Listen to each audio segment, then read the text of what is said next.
We're broadcasting on a weird night tonight because schedules got weird last week and we weren't able to do this last Friday. But we're back and we're gonna tackle Ang Lee's Hulk tonight, the '03 Hulk movie. And oddly, Austin, one of only two now solo Hulk movies in like 23 years. Mm-hmm. It's just It is absolutely weird. shocking and dismaying, especially given the fact that apparently our audience are bigger Hulk fans than they are of any other character. And I've been doing Super Rewind for 16 years, and there's only been two Hulk movies. Now, there have been like lots of other movies with Hulk in them, and there has been a sequel to Incredible Hulk now that did not include the Hulk, weirdly. But there have not been any other, Universal screwed that whole thing up apparently. One Hulk, it's funny too, might be the most like easily merchandised Marvel character, maybe. With the Hulk Uh, hands. yeah, no, there's a Jeff Loeb quote where he's like, anytime Marvel is starting to go down, they put Hulk hands in the store. That's hilarious. And then they do the Thing hands. I wonder if we'll get Thing hands for the Fantastic Four movie.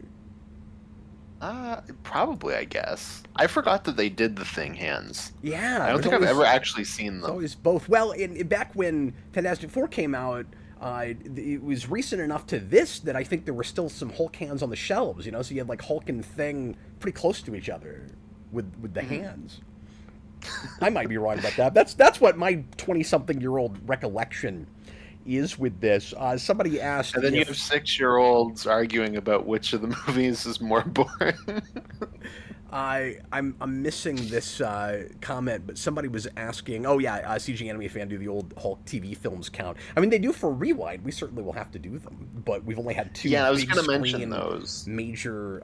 And I've reviewed one of them scripted back when I was writing these. I did the one with Daredevil. Yeah, because there's more of those than there are of just big budget blockbuster Hulk movies. There's 3, I think. Are there 3? I knew there were at least think 2, there's but maybe 3. there are 3. Yeah. There's There's the one with Hulk Daredevil, one. and there's one with Thor. And then there's Death of the Incredible Hulk. Oh yeah, I forgot about that. so I've there's never at least seen that. 3. I've never seen the Thor one either. Yeah. I've just seen the Daredevil one, which I enjoyed. I have only seen one out of context clip of the Thor one where Donald Blake picks up Thor's hammer and hits Thor with it, and then he disappears. And I'm like, I need to know the context of this. Well, and I think the Daredevil one may have my favorite Stan Lee cameo. Oh, true. That also has John Rhys Davies as Kingpin, which is crazy. Yeah. It'll be fun for us to do that at some point. We need, we're 44 in. I don't feel like we've done enough of like the weird obscure TV things. Like we've done a couple of somewhat obscure things so far, but I don't know if we've done any direct to TV yet. No, and with that, I think I said to you specifically off camera, I was like, oh man, we missed a huge boat by not doing that when Born Again came out, because We should have. like the black suit in the Netflix shows obviously comes from that. So yeah, and it looks cool in that show. yeah, There's weird stuff with Absolutely. Daredevil, but I like that actor fine. I like that suit. Yeah, that'll be fun to do. Well, that's okay. Maybe we'll do it when season 2 comes out. It'll be too late at that point. We'll do it anyway. yeah, Who cares? yeah, exactly. We'll do it live. Who cares? It'll be fun. No one cares do about everything. anything we're talking about, but yeah. We do everything live, whatever. But anyway, so this is going to be the only major piece of content on the channel this week. I am going to be on vacation the rest of the week. I may come in for a game stream or something fun and silly, but we're not going to have the regular. The regular schedule. And then right at the end of the show tonight, after we announce the next episode for the Rewind Commentary Project, which will be in a month, because I'm taking the week off, but then we're going to have something of a hiatus for regular content, and we're going to be doing what has been so far a super top secret stream or stream series that will, I don't mind saying at this point now, Austin, will be related to this show and have something to do with superhero movies. And we will announce at the end of the show what that is finally. And I'll let everybody know on the community tab tomorrow. So if you're actually watching live tonight, you're going to get to finally find out what the heck it is we've been teasing for the last week. And I don't know, Austin, I'm both excited and terrified. That's how I live my life. It's just constantly between both of those emotions. But Constant I also just state. realized we haven't talked at all about what the next rewind is, so I am in surprise for that. I'll find out. I told you about it. You might have forgotten. I actually panicked I for a probably just second. forgot then. Midday yesterday, I panicked for a second. I was like, oh crap, we haven't put out a poll or anything. And then I went, oh, wait a minute. We have a requested one. And I told you about the requested one. I don't know if you remember right now what it is, but... Oh, okay, yes. But we need to Yes, do that I do next remember. because it's been on the requested list for a while, and I spaced it. I haven't... I forgot to go back and look at the document there because we only have the one, I think. There's another one that somebody asked for that I don't think actually really counts for this show, so we will probably do that apart from this. I'm not sure yet. I got to figure that out. But anyway, that's not important. For the last 5 minutes, we haven't said anything anyone will care about. But anyway, so let's start talking about preamble ever. Let's talk about Ang Lee's Hulk. So 2003, the first year that Marvel, as a comic company anyway, gets, as far as I know, 3 movies out, and between a couple of studios, and 3 big, major, heavy hitting characters, and just the next year after Spider-Man. So like, what a moment for Marvel. It took them forever to finally get a lot of this stuff out. Like Spider-Man in development hell forever. Hulk was in development hell forever. Daredevil, I don't think was as long of a road, but I'm sure there was talk about that well before that happened. And this movie was almost made just a few years before this. Somebody in the comments mentioned this, but I found this out in my research today, and maybe I knew this at one point and had forgotten about it. But Joe Johnston almost made it, which makes it really interesting that he ends up making the first Captain America movie, considering that their Hulk is so connected to the Super Soldier program and all of that. He ends up still getting his mitts in a way into this mythology in the MCU side. That's true, yeah. Strange. Well, and then I guess he gets to kind of do something similar when he does the Wolfman remake that we did on Request. And yeah, that I also keep has... he made that. Every time somebody brings up a Joe Johnston movie that's not Rocketeer, I'm like, oh, that was Joe Johnston? Crazy. I'm like, I need to just watch through his filmography at some point, because that's one of those workman directors that still has enough of his own style that when I do know it's him and I go look at it, I'm like, oh yeah, I can see him in this. Well, he's one of those workman directors where I feel like you never remember the movies that he's made, but when you say them, you're like, oh yeah, I like that. And you're like, oh, that's pretty good. People in the comments are like, what in the world is the series you keep hyping up? Like people think I've overhyped it. I am confident that I have not. I'm confident about that. Slipmaker says it's obviously Simpsons season 5 with all this hype. No, I would just write out and tell you guys we were doing that, and we need to get to that. It has just been impossible for me to sit down and take notes on a whole season of television with a baby and now a toddler in the house. But we will get back to those if I was going to say if Austin still cares. Austin's a big Simpsons guy. I'm sure I can get him to come back. Yeah, I can do it anytime. Yeah. Anyway, let's hurry up and do this. So we will start watching the movie here in a second. Let's real quick just mention our histories with this, I guess. Austin, what was this like when you saw it growing up, and have you ever really gone back to this? Well, I was 6 when this came out, and therefore I thought this was the most boring movie ever made, because it was not just the Hulk smashing things, and when you're a little kid like that, that's all you want to see. I played the game for this movie a little bit too at the time, and I thought that was cool. And then obviously I remember that getting decent reviews. I've never played it. All I remember is that it's got like 2 modes. There's like stealth levels with Bruce Banner, and then there's Hulk levels. Okay. And yeah, and I don't know. Outside of that, like I had a lot of Hulk stuff because of this movie. Like there was just, oh, I mean, really? Hulk is kind of, oh yeah, Well, because Hulk was cool. Like everybody likes Hulk. He's one of the like three, like of the Marvel Trinity. He's one of them. It's Spider-Man, Wolverine, Hulk. At least back then. I don't know about now, but Okay, so real quick, Austin, and I'm glad yeah. this is happening before we have to start the show. My wife and Jason are out of town this week, and I'm really hoping that we can make this work without anybody else in the house to help me with the kids. But my dogs are freaking out upstairs right now for some reason, and there's nobody else to go check on them. So I need to go figure out what's going on with that real quick. So if you would not mind holding the fort for a second, Austin, hopefully I Yeah, can get absolutely. that figured out. Sorry, this is wonderfully. Yeah, anyway, this is not very professional of me, but I have to deal with that because I don't know what they're barking about. So Yeah, no worries. if you'll just talk to everybody for a minute, I'll be right back. Anyway, yes, this is wonderful. I'll be right back. Well, as we all know, everybody. Oh, there he goes. He's running off. As we all know, Cap's dad just sent multiple dogs to kill Jennifer Connelly. So he's got to go fight them off. There are a bunch of Cap dogs upstairs. Oh yeah, Robert mentions there being like a ton of Hulk stuff at the time, and the roller coaster at Universal Studios, he says, is awesome. And that was one of the only Marvel rides I didn't do when I went there. I thought the Spider-Man ride was amazing, but I don't know. I'm weird about roller coasters, so I was a little too nervous. Especially like that one goes underwater. That one's crazy. Uh, but Universal Studios, like the Marvel section, is so interesting because it's such like a time capsule. Where you go to the Disney one and it's so modern and MCU-y, but then you go to Universal and it's all like 80s, 90s Marvel. But let's see what else you guys are talking about. Dan Schneider, I agree with Austin's assertion. Pre-MCU Hulk was probably the most mainstream and well-known Marvel character other than Spider-Man and X-Men. Absolutely. I think it was in the 60s or 70s as Stanley would go to like colleges and students would be like, "Oh man, the Hulk." But it makes sense. Like he rides that line between horror and superhero. So you kind of hit both sides where you have kids that like superheroes and then you have like the monster kids, like you have your kids that say are like, I want to watch Godzilla movies or something, or like Frankenstein. Like they will like the Hulk.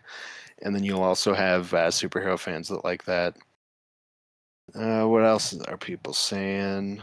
Austin, what do you think Cap's favorite episode of Simpsons season 5 will be? That's a hard question. I would think it's the space episode, but I don't know. One of the episodes I always think of for that one is Marge on the Lamb, which I feel like is an episode people don't talk about much in terms of like classic Simpsons. But I really love that one, especially with like all the Lionel Hutz stuff, because he's my favorite character. Let's see. Yeah, Adam March, the Amazing Spider-Man ride is so great. When I went there the first time, I went on that ride like 6 times in a row, and it really pissed my mom off.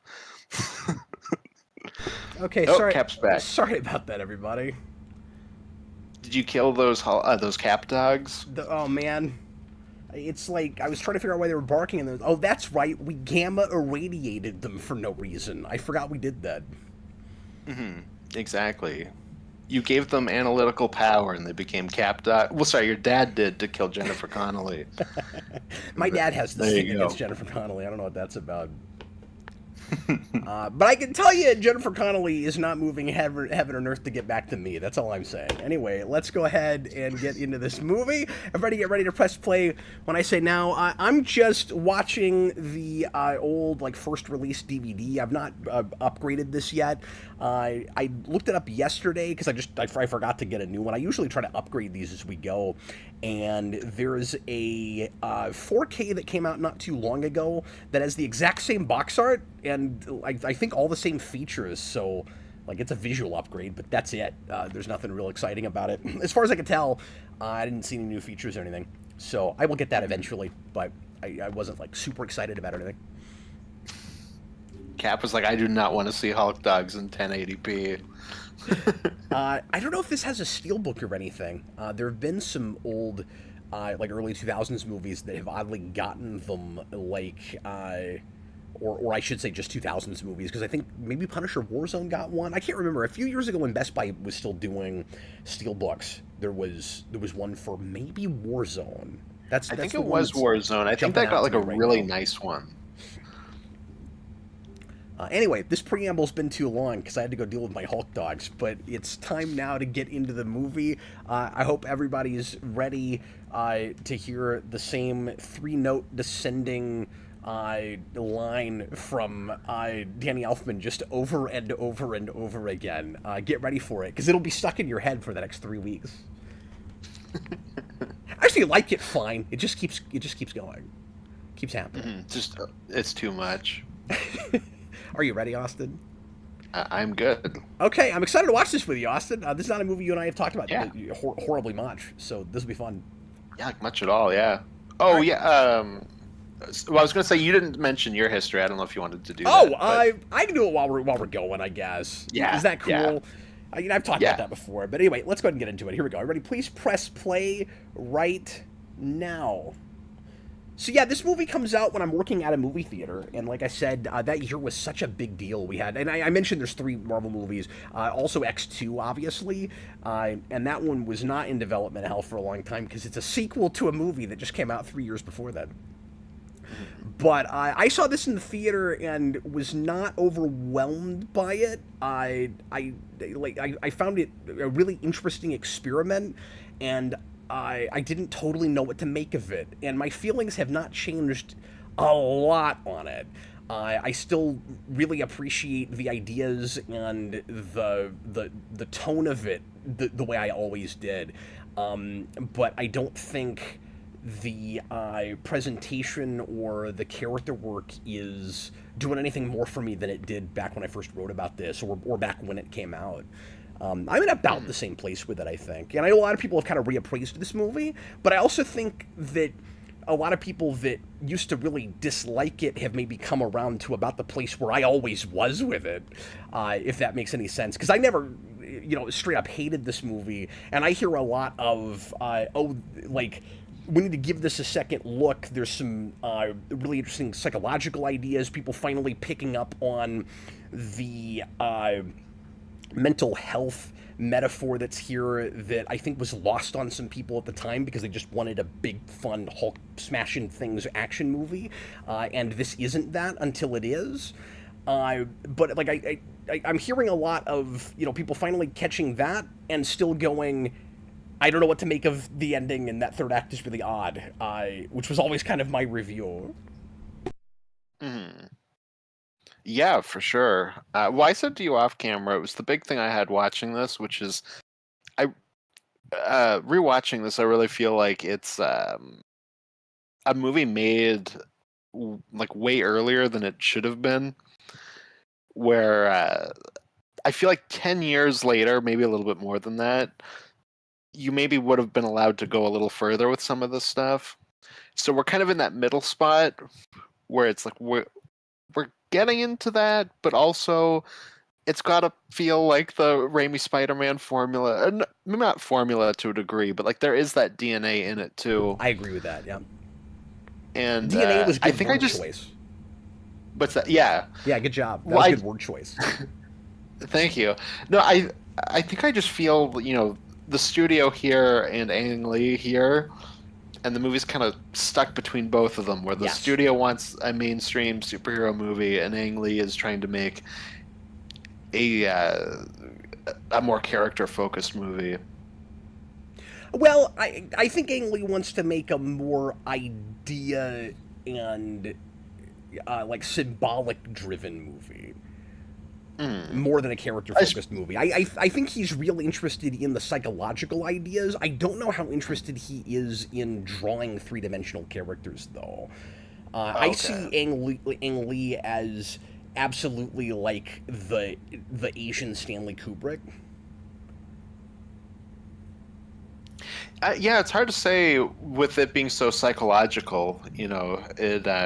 my immediate mind would go, oh, he wants to make a character study, but I also see where you're coming from. Yeah, I really think it's more idea driven before it is psychologically driven. Particularly, and this is getting into the weeds already, but particularly Yeah. we've got time though. This movie is 2 hours and 20 minutes with credits, but I feel that way, Austin, particularly with how convoluted the backstory with the father is.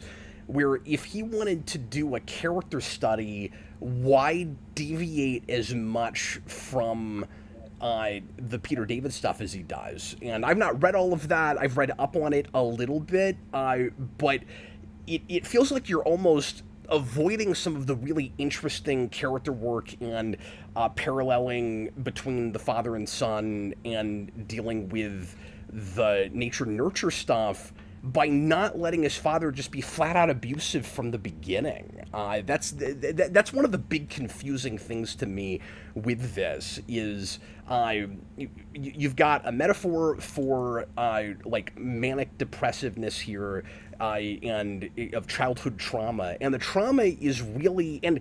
It's certainly a thing that is traumatic enough to do this to a kid. I'm not saying that it isn't. But it is odd to me that the trauma is just the death of his mother at the hands of his father, and it's not really any other abuse beyond that. I mean, I guess his father is trying to kill him and actually kills his mother, but I don't know if his kid brain could have even processed that at the time. Like, I don't even know if at the point that he gets all those memories back, he even realizes exactly what happened. But also, I don't totally understand who David Banner is when he like does the experiments on himself and then is trying to cure his son and then later is trying to kill his son and then get up to now and he's got this like power mad craziness. Like, there's maybe an evolution there where he's not a bad person at the start, but I'm really not sure. Like, I'm very confused about exactly who this character is at any given point. Yeah, that's more what I had was it's your classic science story of he did a thing and it went too far, it got out of hand, and you know, madness ensued. But yeah, I didn't really find it convoluted while watching it, but I guess I can see where you're coming from with that. And I will admit it feels a little bit more so when I go back and read up on who David Banner is in the comics. And as always, I'm not saying it's bad because it's not like the comics. I'm just saying I think all the ideas that Ang Lee is dealing with here are more effective and clearer at the very least if he takes more of that just straight off the page. Like, it doesn't contradict anything he's trying to do. And I think you can still have that along with the idea of David Banner doing kind of the lizard thing and experimenting on himself. And he's actually kind of, now that I'm thinking about it, like exactly Kurt Connors, except he's not trying to, like, heal himself. He's not trying to, like, fix an arm or something. But it is all about regenerating limbs in the human body and trying to make ourselves better. And as he says, going beyond what God can do. And yeah, he's basically trying to make immortality. I don't know that it has to be that. I think it could have just been the original abusive father thing, but I don't mind that addition.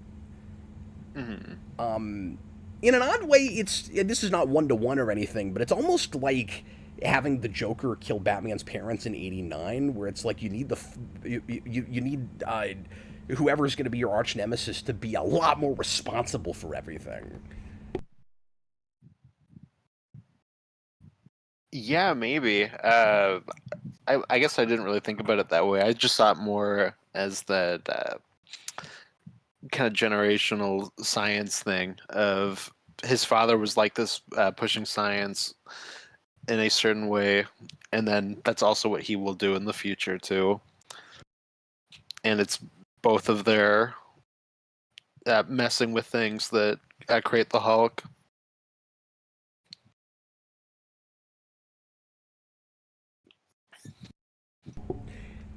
Yeah, I guess to me it almost resonates better if it's just his.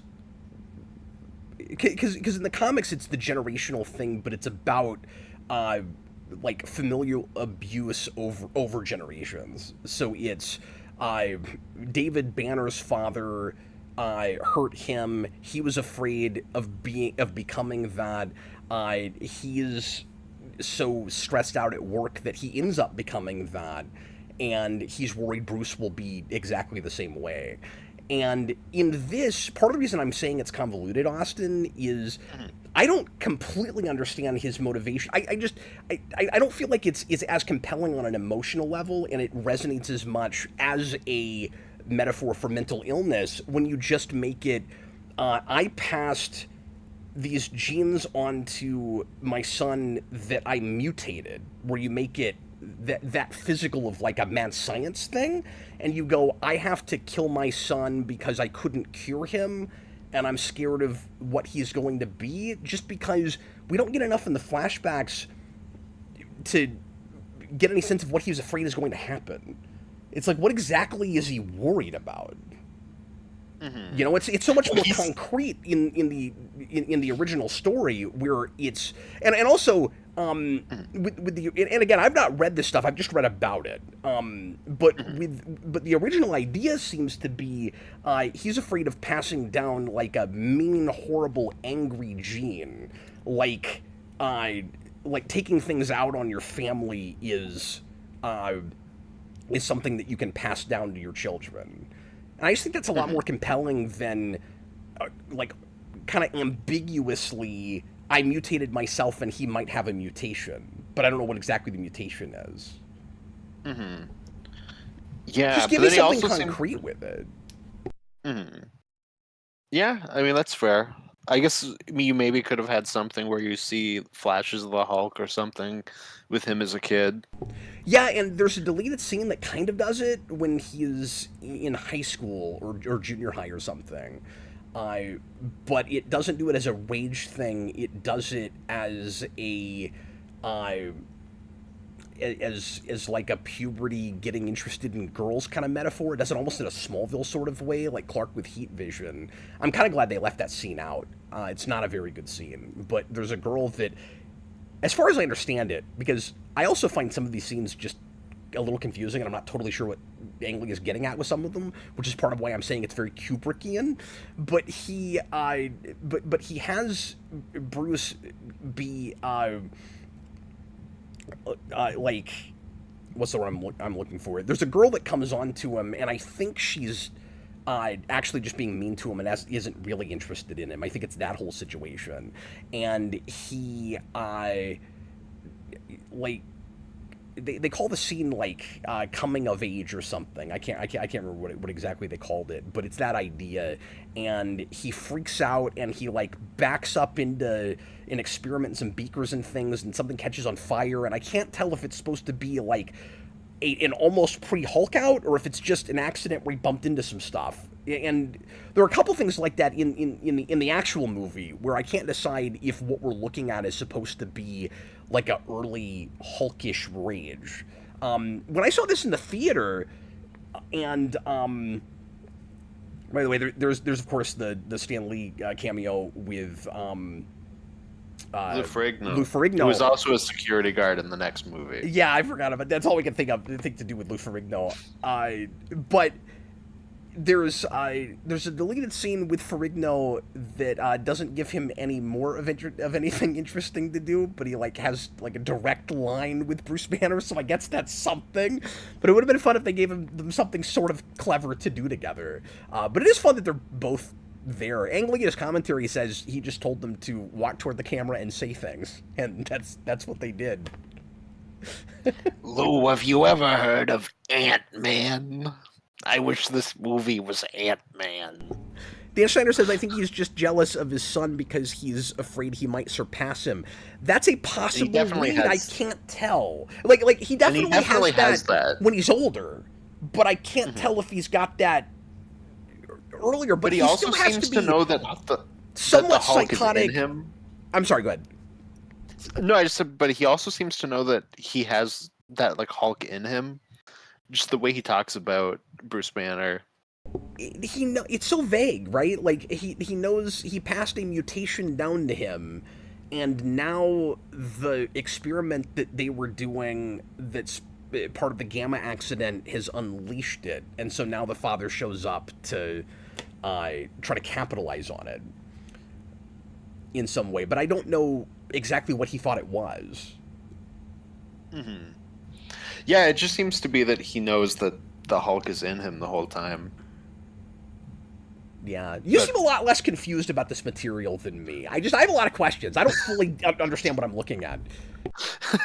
Yeah, I didn't really have that as much. Again, I like enough. the general... Because as you're saying it, I get where you're coming from. I like all the general ideas with this, and like I said, especially when this came out, I should say, speaking of personal experience, the mental health metaphor really resonated with me at the time. Not to get too much into my personal history, but I was going through an experience with a really serious girlfriend at the time who was manic depressive, and the idea of using the Hulk as like a physical manifestation of that, and having Bruce Banner as this victim of behavior that he can't control, and of like a parent just trying to protect his kid and getting in the way of that relationship. All of that was very close to home for me when this came out. Mm. Well, and as I said to you, and I think I said it at the beginning of the stream, now I can't remember, but I feel like if this movie came out 10, 15 years later, a lot of that stuff is brought more to the fore. Absolutely. I mentioned the Raimi DNA, but I think there's also just some of that, oh, you expected yellow spandex or whatever. Well, you can't put that on screen. I do think it has a little bit of that, which is very much this point in Marvel cinematic history. No, you're right. Where the thing that most dates it is the gun shyness of it. Like, you're absolutely right. And it's almost like Ang Lee is trying to fight against that by evoking the comic page. And I think that whole and I said this back in the day, I still feel like this.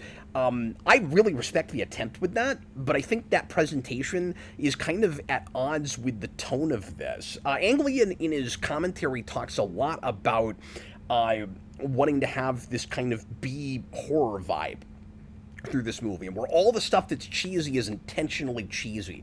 It's not just 03 dated. He, in a commentary in 2003, is calling all of that stuff cheesy, and it's intentionally so. The problem is, I don't think he's giving the material enough credit, because if you played it more straight, everything else in the movie, it feels dead serious to me. And once you have that presentation, you could say some of the performances maybe feel kind of like over the top melodramatic, and like it's like soap opera, or like old Hammer horror, almost like melodrama. But I really am only getting that because of that comic presentation. I feel like it's a little heightened, but I feel like all of that plays really serious and straight without that. I don't know if you agree with that. No, I agree. I actually think some of that stuff that is very obviously cheesy, and obviously I know it's intentional, but I think some of that stuff stands out more because there's not enough of it. Where it's like every now and then it's like, oh, okay. Like the rest of this movie doesn't necessarily feel like this. Well, and I also wonder if what I would have thought of this movie if I had actually been paying attention to 24 at the time, because that show starts in 01 and had been doing the several images on the screen at the same time thing, particularly right before commercial break. But 24 is all about the picture-in-picture and lots of times, and it feels kind of comic panel-y that way. And it's not doing what this does, where it will show the same thing from a bunch... No, it does do that some, actually. The same thing from a bunch of viewpoints. More often, it'll do it just because there's a lot of subplots happening. Show you different subplots. Yeah, but there are places where it'll show you the front of something and the back of something, so that you can see something another character can't see, which is really effective in that show. Also dates it a little bit. But with this... clearly the intention, well, it's twofold. The intention is to try to feel more like a comic book, and we can talk about the degrees of effectiveness with that, because some of it really works and some of it doesn't. And the other thing is Ang Lee loves coverage. He's the opposite of Zack Snyder. He's obsessed with coverage, and he talks in his commentary like this movie made a lot more sense to me after I heard him talk, because the actors sometimes feel really tired to me in scenes where they're not necessarily intended to look tired.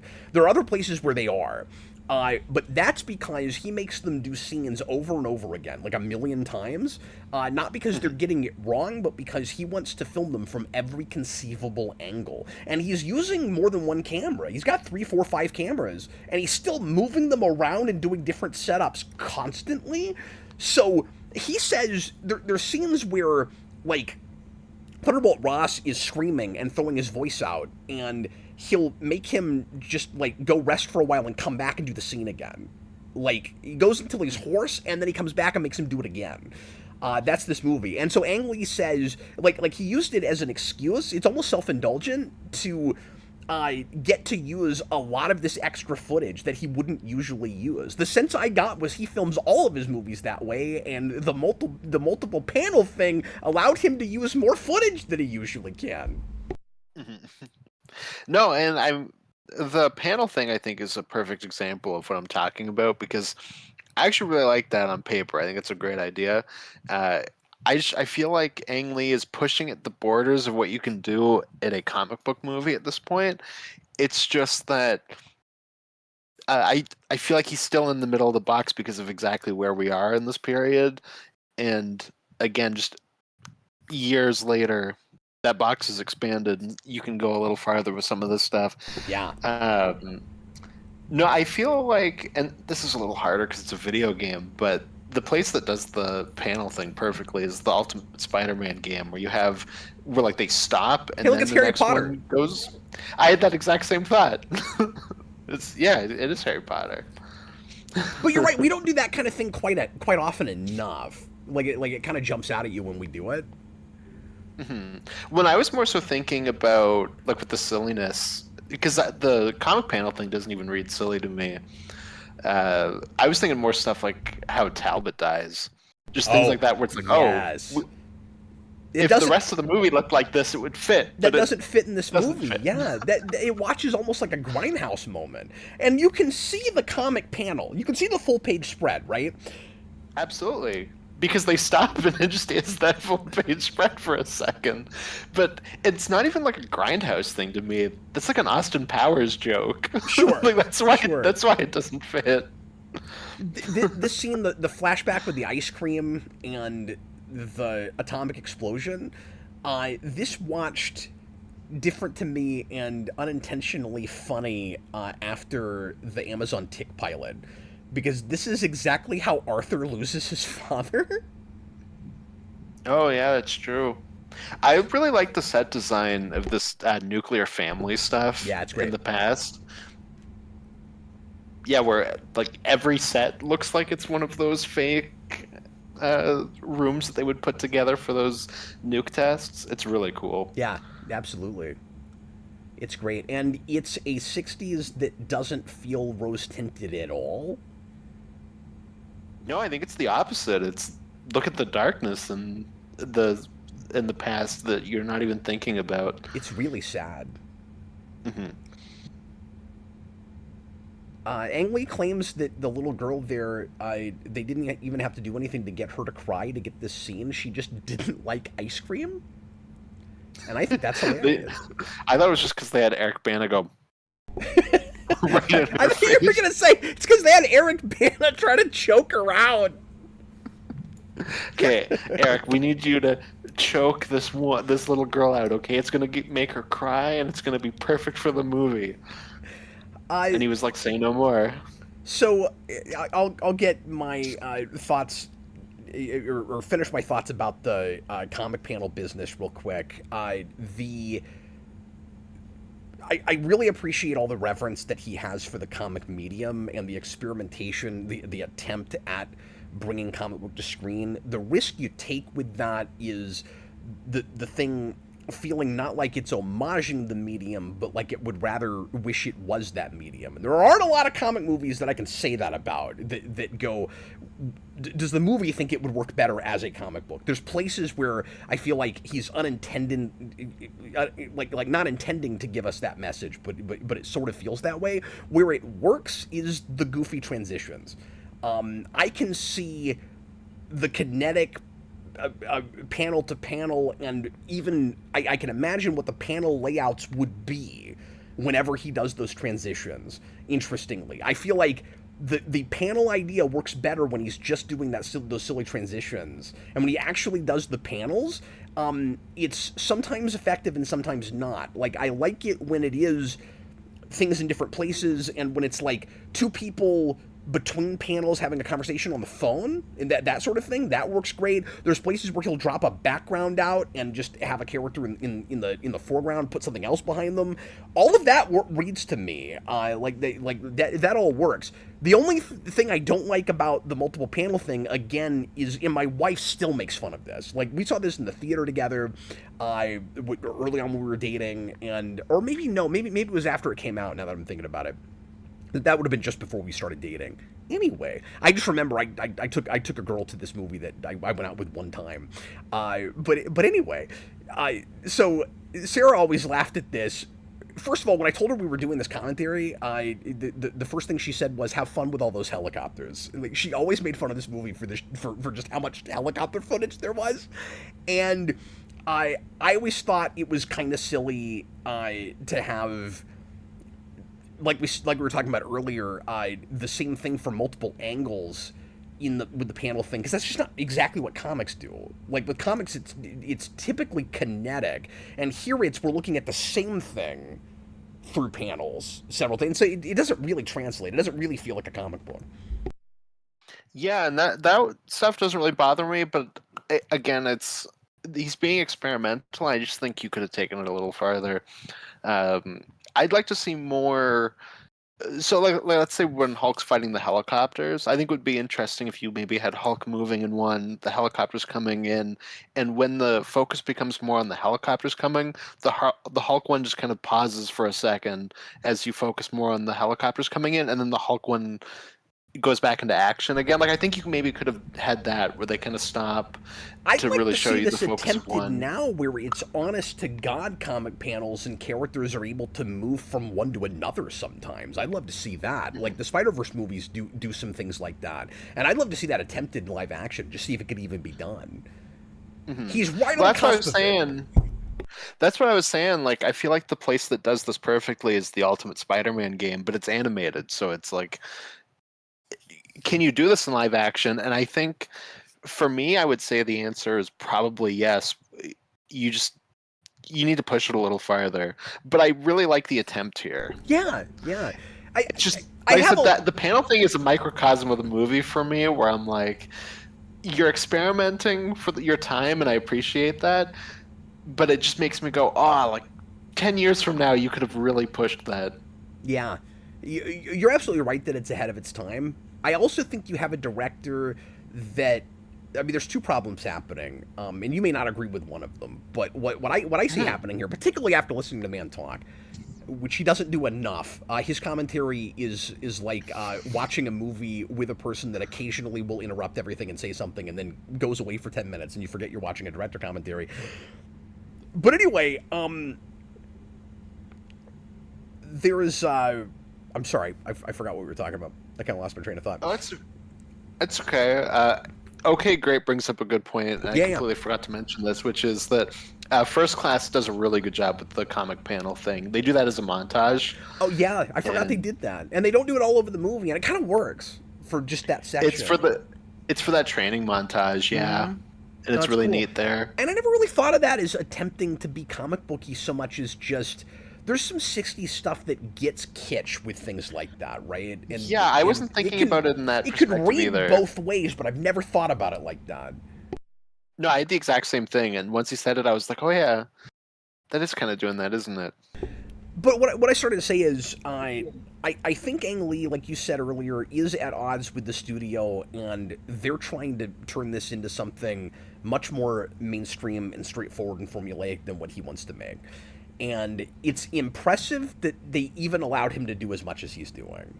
This could have really easily been a fan four stick situation. I almost said earlier, you have a director with a clear vision, and that vision's not allowed to be fully realized. But you can't look at it and say, he can't decide what he's after. You could say the movie can't, but that's not him. You can tell with the way he's making it how confident he is. But the part you may not agree with, Austin, is the other issue I think he's having is even if he was given all the keys to the kingdom and he got the ending he wanted and could do it because he wanted a more tragic ending and he could do everything else he wanted to do with this, I still think he struggles to communicate exactly what's in his head to an audience. It's hard to say because, again, you could be seeing some of that while I'm seeing more so like, okay, Ang Lee's coming in and being like, this is what I'm going to do. And the studio's like, yeah, dial it back a little bit. So I'm kind of in that spot where it's hard for me to tell, I guess, either way. You know what I mean? I need to see more of his library before I can really make that determination. That's what it feels like, just based on this. And I saw Crouching Tiger once, way back in the day, and that was also a movie I didn't fully track.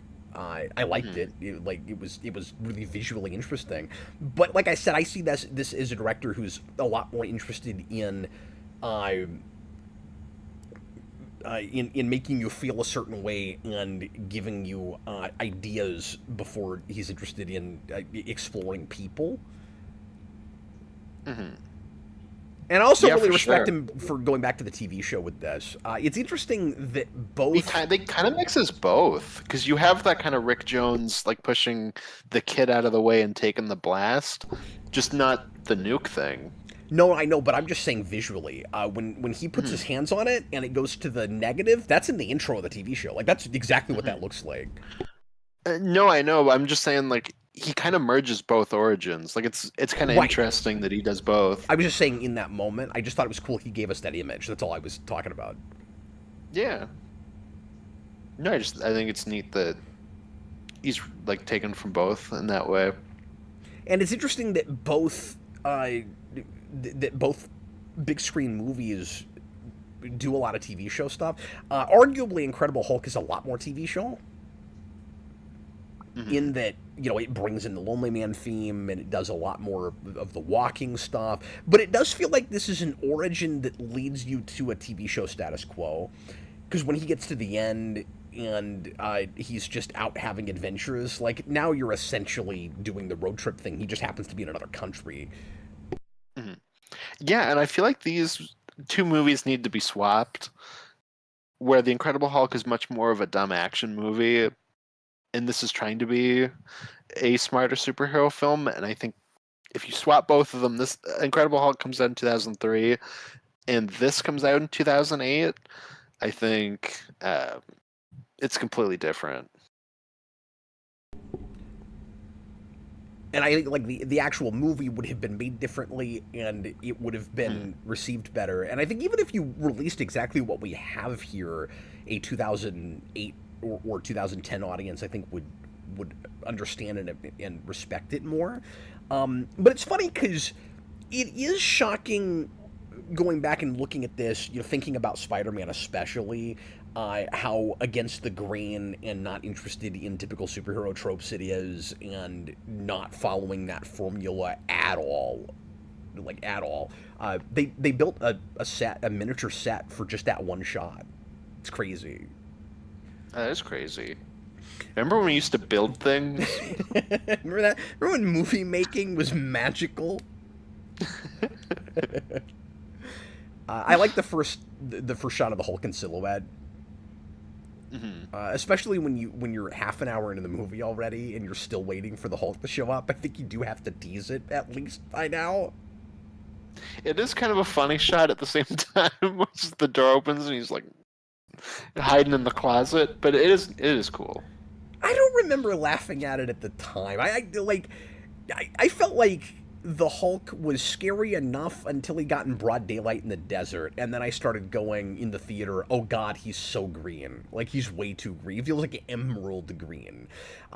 See, But the viewing I had here, I was actually surprised by how many daytime shots he looks okay. Like, all the desert stuff is kind of, or some of it anyway, looks kind of silly to me. But when you get that shot when he finally meets up with Betty, and she kind of just her walking in kind of talks him down. That is broad daylight, and he looks really good there. Well, okay, so if you compare this to some of the best CGI in this period, it's nowhere near as good. But I think this is still good CGI for the time, and it's not like amazing or anything. But I think it works for the most part. I actually really like that he's really green. That's something that we've completely toned down in the MCU, where it's a much more muted green, and I don't really dig that. I like colorful Hulk. That's cool. I mean, I don't know if I agree with that with this particular movie. I don't think it fits this material. I just think it's too bright for what I'm looking at with the rest of the movie. Like, again, that's where Ang Lee feels a little at odds with himself, where he's like, I'm trying to really respect the comic material, so I'm gonna go to 11 with the visual, make it feel like a comic book, but like the ideas are so dark. I don't know if that's a juxtaposition that's really working all the time. See, and I think that's a juxtaposition that's fine to me. Like that, we have that in the comics already, and Yeah, but it doesn't I don't know. I necessarily. think it's fine here. Sure, it's not translating great to me. Yeah, fair enough. To screen, like not everything necessarily works in adaptation, and I don't know if you can go quite that bright with it. I don't need it to be as muted as it is in Incredible Hulk, and there's a lot of shots here that work, but when you get into the broad daylight and he's in that, I just think he's too green. So you're cutting out a bit on Discord. You might have to close Discord and open it back up. I missed most of what you're saying there. Sorry. I'm so done with Discord, dude. All right, Sorry. I'll call you right back. Yeah, I'm really sick of this. I've been having this with a lot of other people lately, where just every other word will start cutting out, and I never had this problem with Skype or anything else, and it makes it impossible to do my friggin' job, and I hate it. And Discord's the only thing we can use that we don't have to pay an arm and a leg for. That is true. All of that is correct. But sorry, what were you saying? I don't remember. I'm going to move on. So let me ask you this question. We were just going rounds about greenness. You're fine with that. I think it's too green in certain shots. Whatever. It doesn't matter. So how do you feel about I don't want to say convoluted again, because I think it works okay. I'm just curious as to your feelings on it.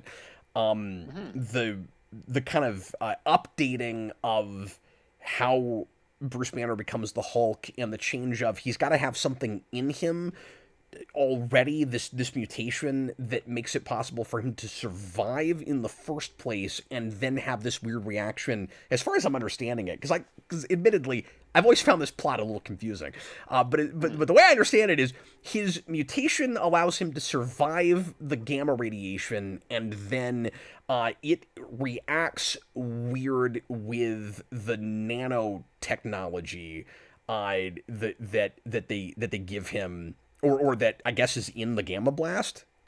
I guess that's how it is. And then something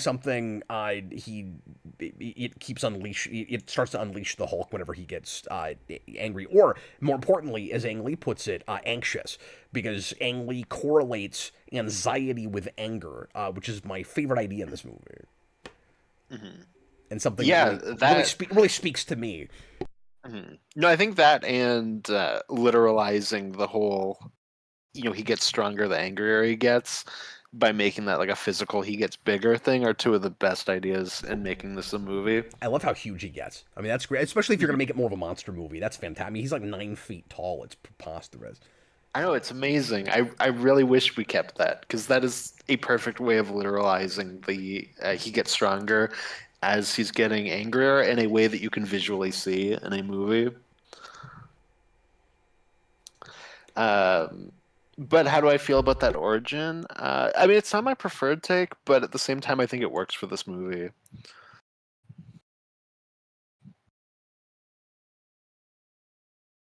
especially with the whole father-son science angle of it.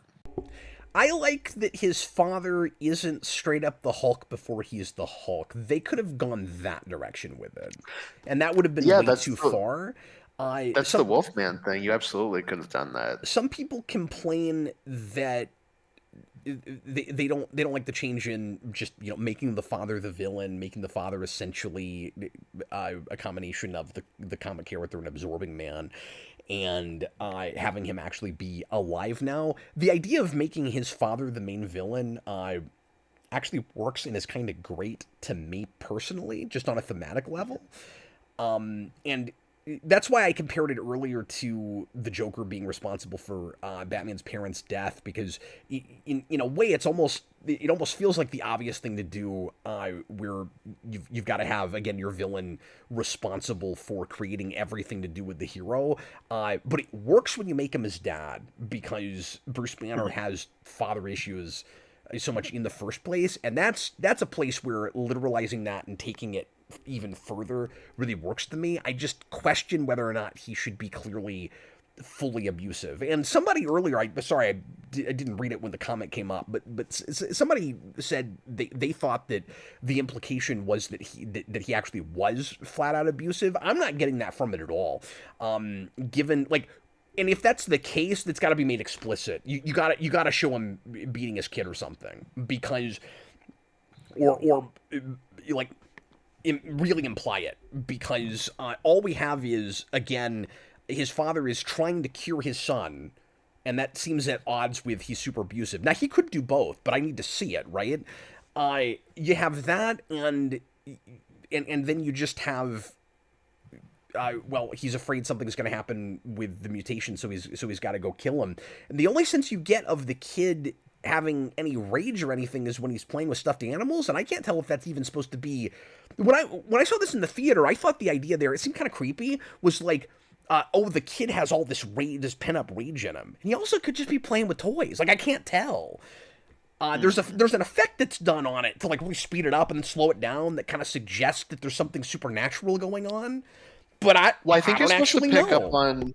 I think you're supposed to pick up on that, and that he's also like being like, rah, like he's the Hulk. He's playing with his monster toys. But I do think you are how supposed little to correlate. boys play too. Well, yeah, but like I think in the language of the movie, I think that is what it's supposed to be telling you. But wait, okay, but if that's the case, like, I want him to be reacting to something more than just there's mutant DNA in him. Like I want him to be responding to problems happening in the house or something. Mm-hmm. It's got to come from somewhere. Well, that's something I was going to say too. Is this maybe a case where Ang Lee wanted to make it more of an abuse thing, and then you have Universal going, I don't know if we want to have this dad beating this kid in our 2003 blockbuster superhero movie. Well, it's sure hard to say. Yeah, because I feel like that could also be part of it. It's really hard to say. And he's like Schumacher, where he's just diplomatic and doesn't badmouth the studio. And especially in this commentary, he's not going to, because this is while he's still there. This is. Well, just it could also. It doesn't even necessarily have to be him being like, "Oh, they're ruining my movie." Like he could also maybe go, "Yeah, I get it. I'll tone some of this back." Yeah, I just wish I knew for sure if that's what it was, because I'm not totally sure. It's hard to say. And he's pretty little spoken in his commentary. He mentions that there was a much more dour, tragic ending, and that it seemed implied that it was kind of a studio choice at the end, that it was compromised, where they had to do the more TV show thing, and he says, "You don't want to make me angry," and all of that. I don't have any idea what his ending was. Oh, okay. I didn't. That makes sense. It was going to be more tragic as a monster movie, though. It sure feels that way, and that seems like a studio mandate of, whatever he wanted to do, I almost guarantee you was not franchisable. I almost guarantee you this was a one and done movie. Bruce Banner maybe even dies at the end. Who knows? But you can always find a way back. Yeah, well, that's true too. But you're right. I mean, the studio probably just wanted it to be like happy enough that it was easier to sell it to children. Dan Schneider, $2 super chat. This movie was weirdly huge when it came out. It was for the first weekend. It nearly broke records. It was like oddly gigantic, and then it had one of the biggest second week drop offs of all time at the time. That's because Hulk is one of the big superheroes. Everyone knows the Hulk. And everyone went into this thinking, oh, it's just going to be Hulk smashing stuff for 2 hours. And it's not that at all. And I think it's a little bit more complicated than that. Because I think both sides of this are valid. I think if you think this movie is just misunderstood and it's not for that broad audience because Ang Lee is taking such an art house approach to it, I like by all means I see where you're coming from. I also think that a movie could have been made and you would have still had something of a drop off certainly. Yes, this is not as accessible as in X2 or a Spider-Man. Certainly not. However, I also think that for an audience that would be more interested in a psychological thriller or a monster movie, in something more character driven, it didn't fully resonate with that audience either. I think there were people that were confused like I was about what exactly they were looking at and what was really happening. So I don't think it's fair to just say people needed this to be a flat out regular superhero movie. I think it could have been more cerebral and still resonated with people more than it did. That's not what I'm saying. I'm saying it made that much money initially because Hulk is like one of the big Marvel things, and they just know, oh, he's going to smash stuff. And then when that's not what it was, like, this is a harder movie to be like, oh, I'm going to take my kids to see the new Hulk movie because they're going to be incredibly bored watching this. That's all I meant. That's why you have that big drop off. No, I feel like if you take exactly this and push it farther, you like post Logan, that you can have like an R-rated movie out of this. Oh, absolutely. And what's weird about it to me, Austin, is it's pushing the line. And by the way, let me backtrack for a second and say because I sounded like I was maybe like I was coming after you a little bit. I was more saying I've kind of heard that from some people that really liked this movie, and I'm just pushing back on that general idea that there's people that wanted that this didn't resonate with also. I just don't know that that's like a mainstream audience. Is more so what I meant. Yeah, that's true too. Because what I liked about it is the cerebral stuff. I just didn't understand all the characters. I think David Banner, by the time we meet him in the present, makes like a little bit more sense in just how deranged he is. But again, in the past, I can't tell at what point he becomes full-on psychotic. And like, I think it's just through his testing. Like, it's that he's probably just a scientist before that, and it starts testing on himself, and that's part of what is driving him mad. Like, it's that mad scientist thing. Yeah, but I need that to be more explicit because the place where he seems to have a clear break is when his funding is cut and he's not allowed to keep doing his experiments. And to be fair to him, he's trying to save his kid, and I get that. But I can't decide if the movie is saying he was real deranged before that because of the experiments he was doing on him, and that's why he could go as far as to literally nuke the whole place in retaliation. Because now he's kind of a crypto freak. Like, is it that, or is it like B horror or soap opera movie making where you just have a guy who's been pushed over the edge? And I don't know if it actually has anything to do with his mutation. And I don't think you can tell me that for sure. Like, I really don't know. Well, what I got from it was part of the mutation. DJ just popped in and he said that he thinks that part of it with Bruce is that he's also seeing things in under the microscope when he's studying him, like in his cells. I think that's part of it too. Bruce is seeing David seeing it in Bruce, like when he's a kid, Oh, with right. what you were saying about, like, yeah, That's true. I wish I knew more of what exactly he thinks he's seeing and like what it's going to do to his kid. he's seeing the Hulk. Sure, except also a very specific thing has to happen to him to trigger it. Mm. And Yeah. that's also where I get off saying Ang Lee is more interested in the visual stuff because two things. He keeps talking about all of the science stuff that they're putting on screen and how hard it was to make and how like impressive and like serious and real it all looks. And he seems to be kind of wrapped up in that. And he also seems worried that people aren't going to understand what it means. And I did not always understand what it meant. And so it's interesting that some of what I don't think he's communicating well, he was worried he wasn't communicating well, and it turns out that I'm right, or at least for me. So I don't know. That's I was interesting. gonna say, whoa. But yeah, fair enough. I mean, if you're having trouble with it, I think that's completely fair. Like I said, while watching it, I didn't have that. Like I felt like it was gelling, but I also, as you describe it, I'm like, I can perfectly understand where you're coming from. Let me hit these other super chats. Chewbacca's Lover $5 super chat. I wanted to see this movie as a kid, but my dad wouldn't let me because he thought it was too dark. Specifically, the father trying to kill the son stuff, and that's fair when you're real little. I'm glad you just reminded me of a point I started to make, which is Austin. I think it's fascinating. You were talking about how this easily could have been pushed to in our more cerebral dark horror movie, and or monster movie. I don't want to put words in your mouth. I don't know if you meant straight up horror, but monster kind of thing.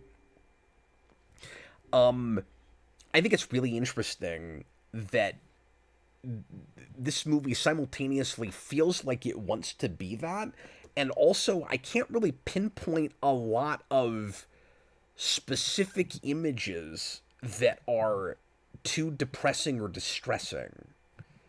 You know what I mean? Like, it's not a super rough movie, but it feels like it, which is something I super respect it for. A lot of it is just this kind of oppressive tone, and certainly some subject matter. Like, that's fair. Yeah. But honestly, the darkest stuff in this movie is just performances. It's just No, I was going to say the exact same thing. It's more when people are just talking. Freaking terrifying. And it's great. Now, I don't get... I think part of my problem is I don't understand Ang Lee's sensibilities. Ang Lee talks constantly about how funny he thinks this character is. I don't understand that. I mean, I have a little bit of that. I was thinking he was reminding me a bit of Heath Ledger's Joker, honestly, rewatching it. Where I was seeing shades of that. I'm not seeing it. I took him totally seriously until the third act. The only place where I think he's actually flat out funny, and it's not a place Ang Lee is talking about it. He's talking about how funny he is in this scene. I don't understand that. Like, this scene is really tense and disturbing, and he's talking about how funny, and he says that, but he's also talking about how funny he thinks he is in this. I don't understand that, but I mean, Nick Nolte's a funny guy. But when he gets to the end and he bites into the electric cord, and before that, when he's like making fun of Bruce and he's like, "Rah," like I in the theater I was laughing out loud at that stuff, like absolutely. But that's the only plays. I think he rides a line between being funny and creepy. I don't know, there's just an air about if this movie Nick is Nolte. generally misunderstood, I am one of the people that is misunderstanding it. Misunderstanding it. That's what I've decided is the new word, Austin. Can I ask you a question? Can I ask you a plot question? Yes. Why does... So, two things. They both have to do with Betty. By the way, I think, like, he's creepy. He does a great job. I think Jennifer Connelly has, flat out, hands down, the best performance in this movie. I think she is so credible, and I think she's one of the best love interests we've had in a superhero movie because she's not at all throwaway and just like the standby girlfriend, and she's in danger, but it doesn't feel like a typical like girlfriend getting kidnapped plot. Again, there's none of that standard superhero stuff with this at all. She's just proactive in trying to save the guy the whole movie, and I think she's super endearing all the way through it. Yeah, it's hard for me to pick a best performance between her, Eric Bana, Sam Elliott, and Nick Nolte. I think they're all really great. Can I admit to something? Uh-oh. I find it sometimes difficult to take Sam Elliott seriously in this movie. Oh, okay. Yeah, I don't have that at all. I think he's great in this. I think he's really good casting. I think he's hamming it up a bit.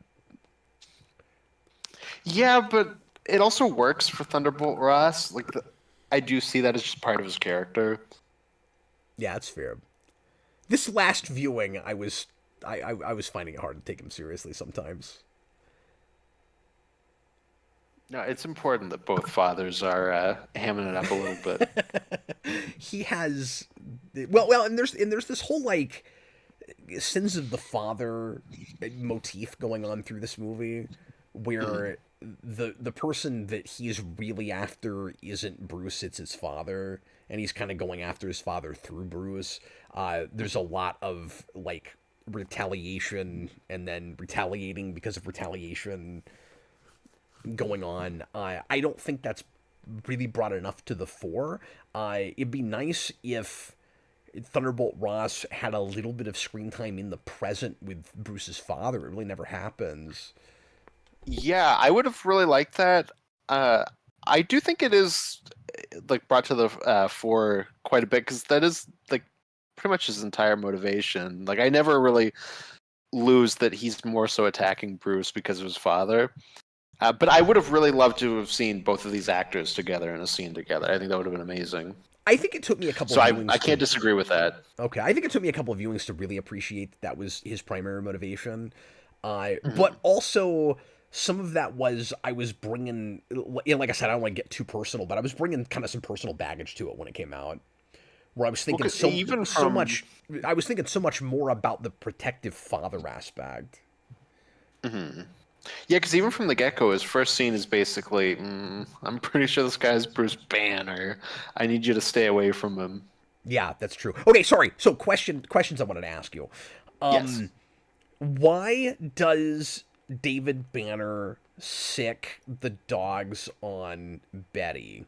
And why before that does he tell Bruce that he needs to be weary of Betty and that she's troublesome?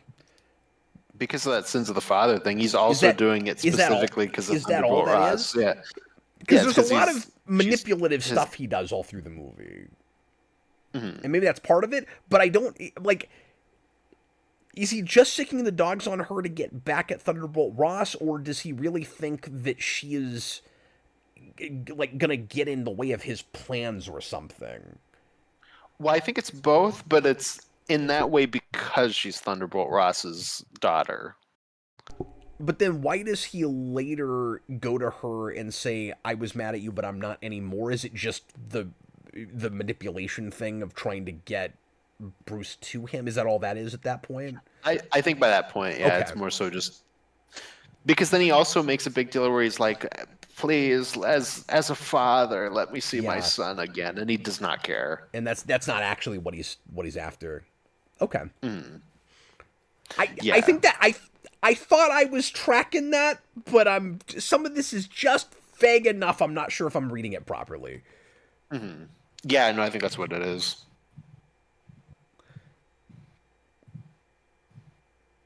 You can all just say I'm dense and I've been doing this too long. I don't know how to watch movies anymore. That's all. That might be fair. Matthew Bass, yeah, you've got Hulk brain. $50 super chat. Thank you so much for the support, man. Oh, there's also some super chats from before too that you skipped over. I don't know if you want to go back to them after this one. Of course there are. Let me read this one and then we'll go back. Thanks, Austin. Yeah. He says, okay. I thought it was heavily implied that the dad was abusing the mom and his playing with the toys was his emulating their fighting. He may not have been physically abusing Bruce, but emotional and verbal abuse is definitely evident in my opinion. So when I saw the movie the first time, I thought for sure that's what it was. And just from the visual of him playing with the toys. Increasingly, I feel like I don't have enough to go on to be sure that that's actually supposed to be the read. I think I just it's don't. I have no definitely. context for what's happening in that house.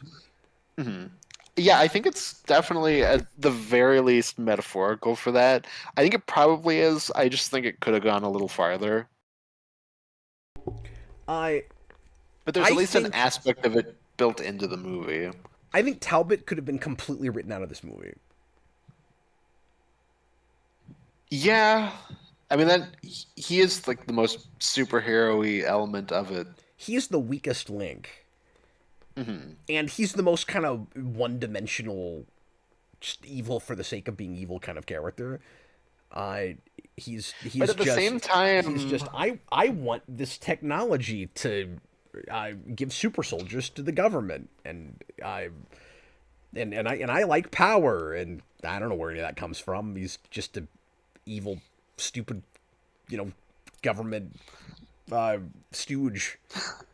at the same time, he is like the most monster movie character, in that he's just there to be an a-hole that like hates the monster that then we get to be happy with when he gets killed, trying to kill the or trying to battle the monster or whatever.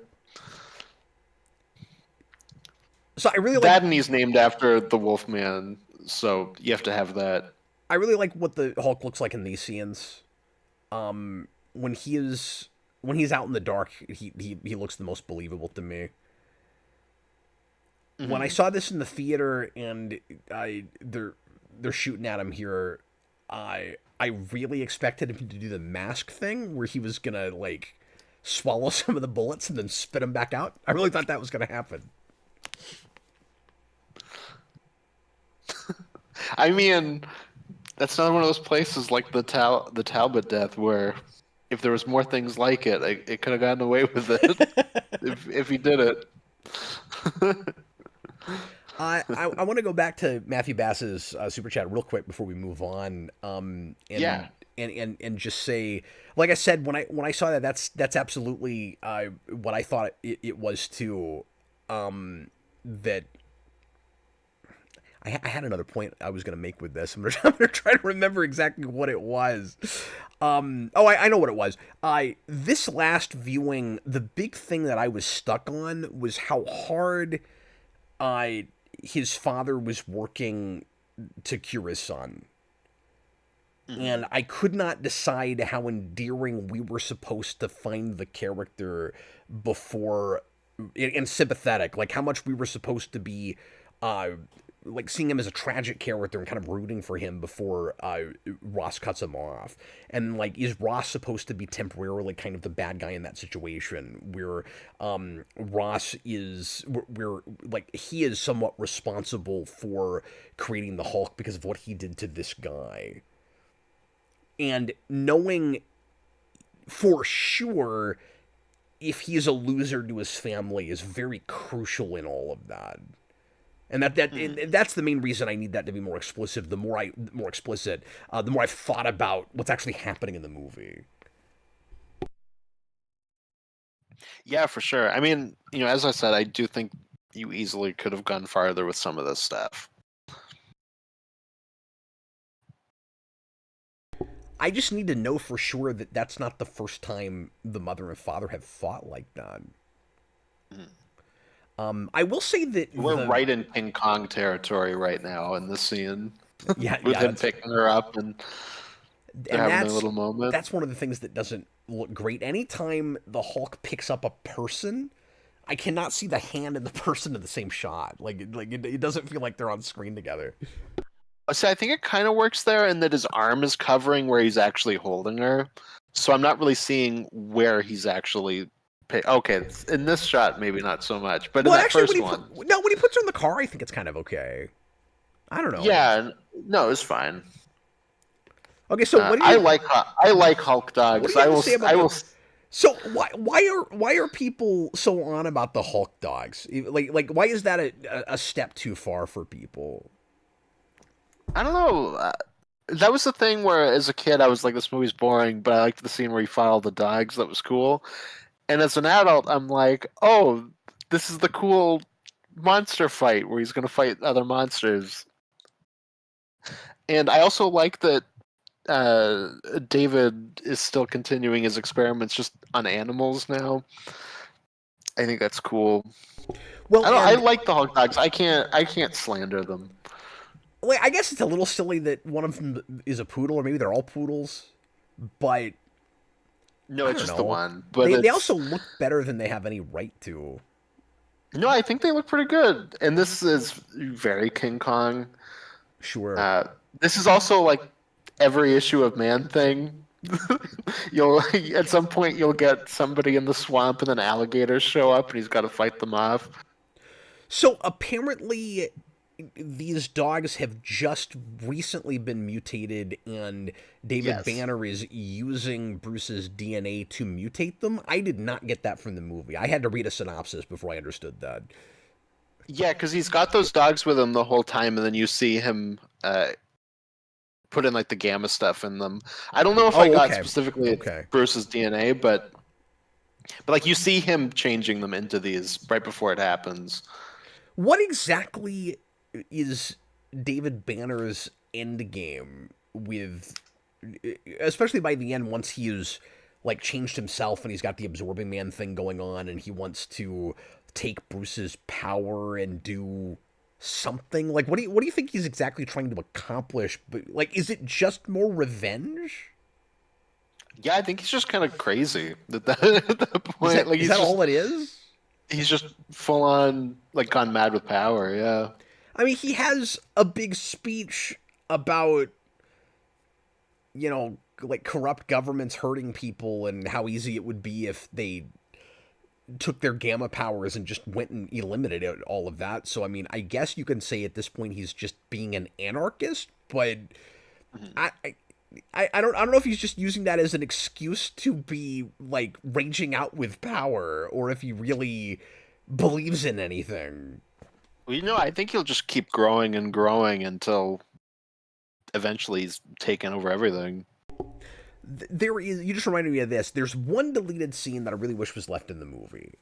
And that is this bit where Bruce and Betty, it's real early, it would have been real early in the movie, and I don't know if you've seen this, Austin, but they're sitting at a table in a meeting with, I think, other scientists they work with, maybe, or maybe it's like a shareholder thing for a company. I'm not totally sure what it is, but anyway, he is explaining how the nanotech works, and he says that the problem with regular human cells is that eventually they get weak and they forget what they're meant to do.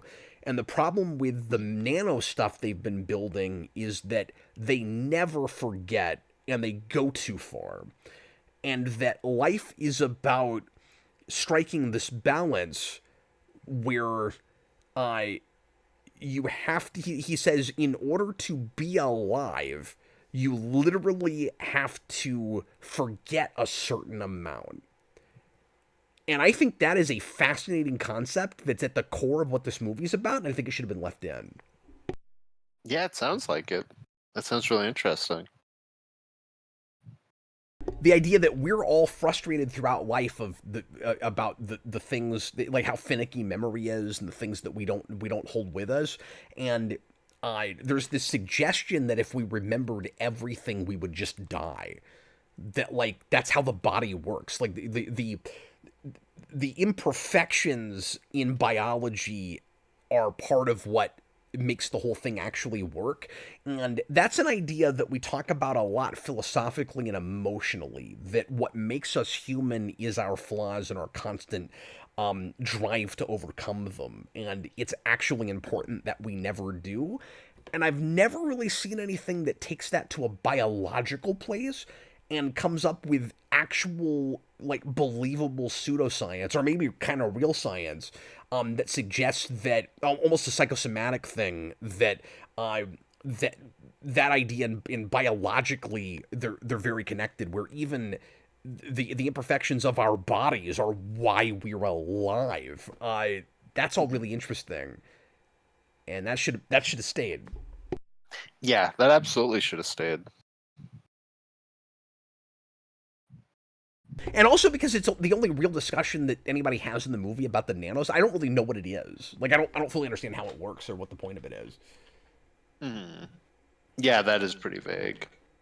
Okay, I need to go back and find the super chats that I didn't read, so that our viewers will not be angry with me. Okay, Dan Schneider, $5 super chat. Cap, hi there. Do you agree that pre-MCU, the Hulk was probably the most mainstream and well-known Marvel character besides Spider-Man and X-Men? Let me think for a moment. When I was growing up, I feel like I heard slightly more about Daredevil, but the Hulk was pretty big in the 90s. I mean, Peter David was still around working on that in the early 90s, and that was the big seminal Hulk run. He was the Chris Claremont for that character. Sorry, I was distracted because there's an actor that I like a lot that is a kind of a not an extra, but a real minor character in this movie, who's kind of the right-hand man for Thunderbolt Ross. He's the Asian guy, and I can't think of his name right now, but he went on to be a real big TV actor. He's in Lost, and then he was one of the main characters for 8 seasons on Hawaii Five-0. He's a big actor now. Yeah, he's in like 8 billion things. He was in some 24, and he was in Enterprise, and a bunch of stuff before he became a star. Yes, yeah, he was in Spider-Man 2, and then he became a star. The Hellboy reboot. I really like that guy. Yeah, he's good. He's Jin in Lost. Jin's a great character. Yeah, with the Hulk, you have the 70s show. And oh, well, yes, of course. No, I've always said Spider-Man, Hulk, and Wolverine are the three pillars, the trinity, if you will, of Marvel before the MCU. And I never think about it that way just because I don't think of the Hulk as a traditional superhero, and I'm not a big monster guy. And so for me, it's just stupid personal sensibilities. I forget about him. Like, oh, yeah, that's right. I guess the Hulk is a big deal. Whatever. And that's always been me with the Hulk, and that's not at all fair. Do you agree with me, Austin, when I say that this is one of those movies that's interesting to do on this show because it's not really a superhero movie. Like, it's only a superhero movie in that the Hulk is a Marvel character. And there are a couple of touchstones, like you said, because Spider-Man was big, where there's certain things, certain decisions that are made because of that, but, like... And the big one is the ending, where it feels like he's going to maybe go off and be a superhero. Like, the last thing he does is... he goes and he's about to Hulk out, and he's going to stop some bad people from doing some bad things. It's the only point in the entire movie where he has any interest in doing that. Like, that's not what this character's about. There's one token moment when he's fighting the military, when the plane's going to crash into the Golden Gate Bridge, I think, and he stops and like he looks down at the people below and he's like, "Oh no!" and then he jumps on the plane to stop it from hitting the bridge. There's like one token moment like that. But I was going to ask you about that because every time I've seen this, I thought that was his motivation for jumping on that plane, and then this last viewing, I questioned him. Oh no, he definitely looks down at the people and he's got like a yeah, he looks down and he has that face, but then he's like trying to kill the guy in the plane. He's the Hulk. He's got a smash. Okay, why is he worried about those? Is it just? I guess it's just like these are the people that are after him right now. Yeah, and they're also attacking him too. Okay.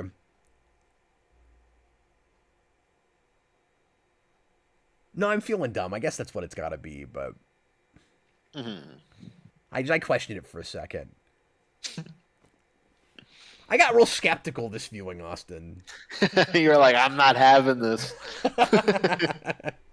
Even the shade of green, I don't think so, Ang Lee. No, I've always had that with the shade of green. Robert, $5 super chat. I will stand by that.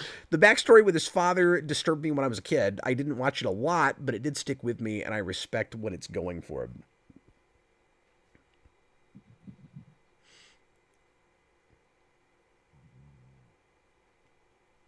Yeah, I mean, that's fair. I didn't have that as a kid, but I can easily see that read. Well, I didn't see this till high school, but in like senior year was for me was when this came out. But like I said, I was a lot more drawn to the.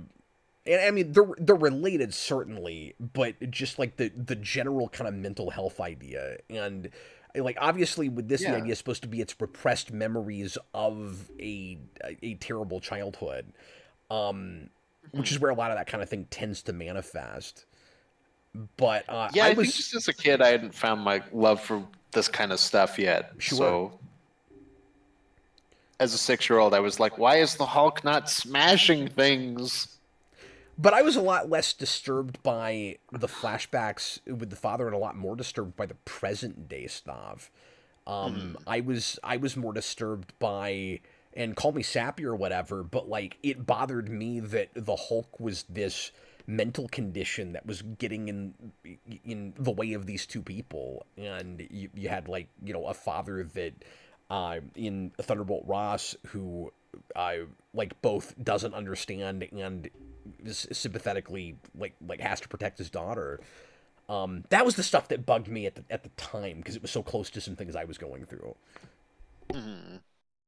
I've, I've Yeah, for I sure. have more of a step back at it looking at it now. Mhm. A lot of the sets for this facility are really cool.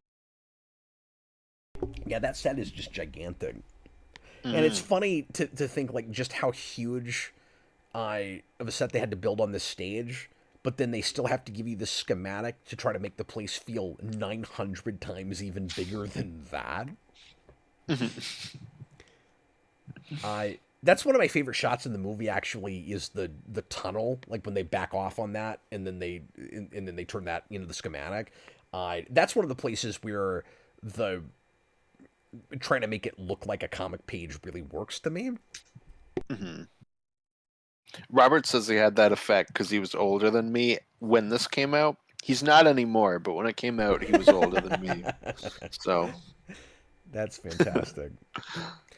I think this is maybe their best scene together. sure.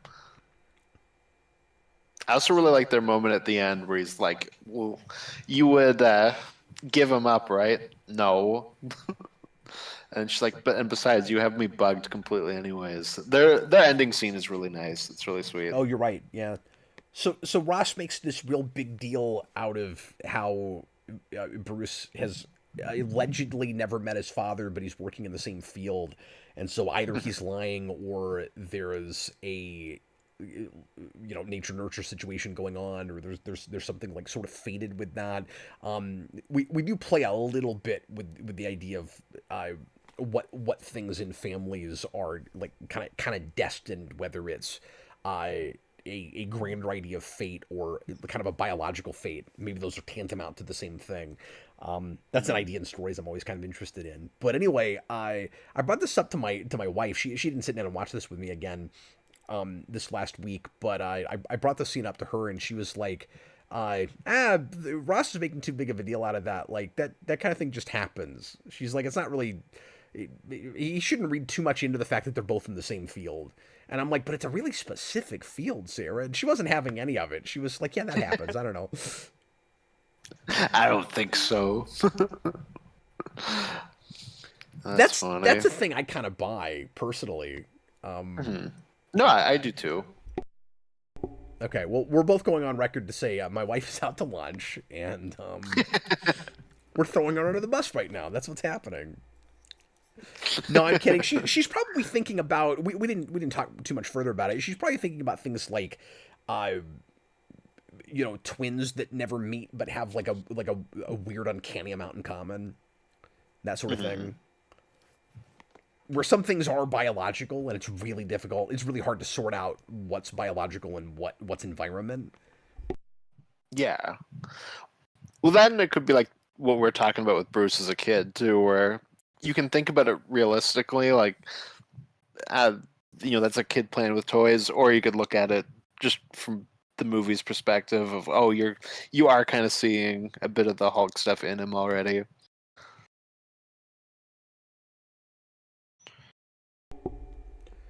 This is one of the effects that unfortunately I don't think holds up great. Yes, and I think even at the time it didn't look They're great. they're I remember as a trying, kid being like, "Why does that look so weird?" that looks a little TV. Like TV now, yeah. So, yeah. So, Austin, what do you think about the choice of giving him the absorbing powers? And do you think there's anything specifically, like, thematically we're doing with that? I do at the end. Um, so with him being the absorbing man, well, he's kind of like a mix of things too. Like he's not exactly the absorbing man. There's also a bit of the leader in him as well. Yeah, that's true. Uh, It's really just in his it, powers. yeah, uh, yeah, with the absorbing man thing. But no, I'm not entirely sure. Well, with the exception of how what we're gonna do at the end, because the ending is definitely a take back all the abuse that you gave me, and he can't handle it, and that's why he's beaten at the end. So, like, that's the reason I would say that he has absorbing man powers. Austin, that's his best line. He can partake with It's, the essences of all things. And I think it's hilarious that he just starts speechifying to this random guard. he loves speechifying. And that's so funny. He just dumps all this exposition on this guy that walked in just because he walked in. Mm. I gotta be honest with you. I did not, and again, call me dense, but it's never occurred to me that the idea is symbolically he's dumping all the abuse back into the father. Because again, I couldn't decide beyond that one moment just how abusive he's supposed to be. So like, it never occurred to me that was a metaphor for anything. Well, especially because when it's happening, he's like, "Go ahead, take it all," and you're seeing flashes of his memory. Like that's Yeah. 100% what it's supposed to. Okay. What it's supposed to be. The thing that it loses me on with the third act is where they like fly up in the green bubble. Just some of that stuff, I'm like, I don't fully know what's happening. It's a little hard to see too when they go in What the exactly is water. going on? Yeah. But like thematically, I understand what's happening in that sequence. It's more so just And you know, and literally, I I think at guess. one time I got it more when I was buying the abuse stuff as a guy. I think I have just come to kind of overthink this movie, and I'm not Mhm. trusting it. Mhm. Yeah, for sure.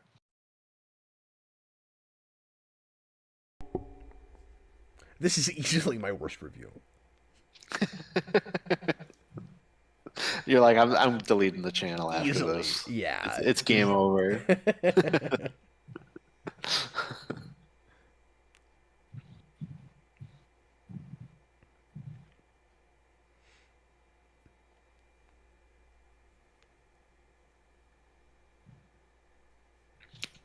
But yeah, I really thought the memory, like again, I just never thought of that as a metaphor for anything. I really thought all the memories you were seeing with that was just kind of a way of visualizing that the guy is getting his comeuppance for trying to manipulate his son the way he has.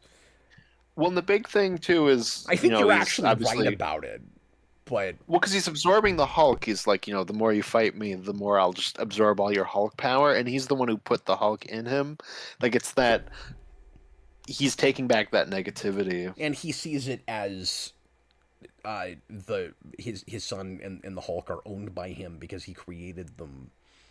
Hmm. I guess Yeah, and then he can't handle I it. kind of want him to be more clearly malevolent from the start, where it's clear that, and I know I'm really on about this, but like, instead of his trying to cure his son, because it feels like it's like he really maybe feels bad that he passed that on and just wants to help his kid. Uh, the guy that we meet later seems like just a pragmatist that sees his son as an object that he owns and wants to use to his own ends. And like I said earlier, I'm not totally sure how much of that is in him from the start, but I think it's a lot more messed up and traumatizing if he clearly always saw his kid as a means to an end. I wish I knew for sure if that's what it was, and I think it's a stronger story if that's what it is. Mm-hmm. Well, I get the sense he doesn't even want a kid. You know, the way he describes and that's having comic him. book. Well, yeah, the way he describes it is like, oh, well, she wanted a kid, and specifically from me, so I gave her one, and Well, then that was when I realized he was a little monster. and that's why it makes more sense if does he say that though? Yes, he does say that to Jennifer Connelly. He's like, she wanted a son, and specifically from me, so Well, yeah, but the little I gave it monster to her. part, does he say that? Oh, he doesn't say that specifically, but he's like, I could see that there was a monster in him. And then that was the moment when I knew I had to kill him. Yeah. That's the scene where he's describing killing his wife. He See, definitely likes his wife and doesn't like Bruce. I think there's from too the many get-go. potential reads because we don't know enough. I think it's possible that he didn't actually see anything in his kid at all, and he's coming to all that because he's got this pin-up aggression about like not wanting to have to deal with a kid, like he never wanted a kid. Yeah, maybe. I mean, it's probably both. Like he just didn't want a kid, and then he gets the kid, and he's like, "Oh crap, there's a green thing in him."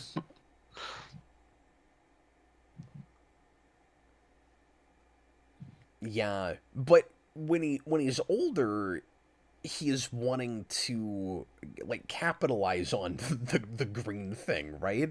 And I don't know, just I mean, there's different ways to play it. I don't mean it has to be like the one thing I'm talking about, but I just think it would have been really interesting if he starts from a place of, I really, I, you know, I really hate that I have to deal with a kid, and I almost resent my wife for having him. And then he goes, "Oh, wait a minute! He has this DNA, this mutated DNA that I gave him.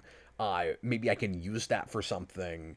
And that would track a lot more with the thing he says later when he makes a big deal out of like the Hulk is my real son.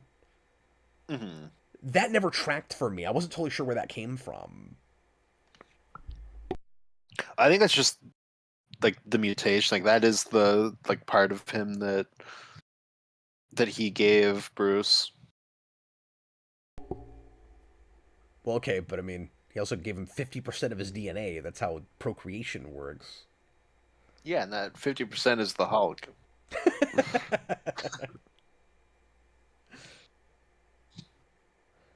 This looks like an X-Men set. I was gonna say it's like the love child of an X-Men and James Bond set. Which is just all the first class, really. Yeah, exactly. There was, and I forget his name because I don't know him from anything, but the original composer for this movie was fired because he turned in a score that Ang Lee or the studio or both, I'm not sure which, felt like didn't really fit the material. And some of it is out there. I heard, and I sent it to Austin, his version of the helicopter fight, and it's a lot more bombastic and arguably kind of a more standard superhero score, but I actually really liked it. And it reminds me a lot of John Ottman's stuff. So it would have been kind of odd if it came out the same year as X2 because it would have sounded like a really similar score. We haven't really talked about the music with this. I like it fine. I think it's serviceable. Some people talk about this like a masterpiece score. I don't really get that from it. The main, like I talked about at the beginning, kind of descending scale, I think is just kind of right thematically for this piece. Like descent into madness or losing yourself to depression or however you want to look at it. And it's real like intriguing and mysterious. A lot of the kind of Middle Eastern inspired stuff I just don't think really fits the material. Like I'm not really sure why we're going with that sound with this movie, besides just we go to the desert. Like I don't know. Yeah, I think the score to this is just kind of okay. In places it doesn't sound very Elfman-y, and then in other places I think it just sounds kind of generically Elfman. But it's okay.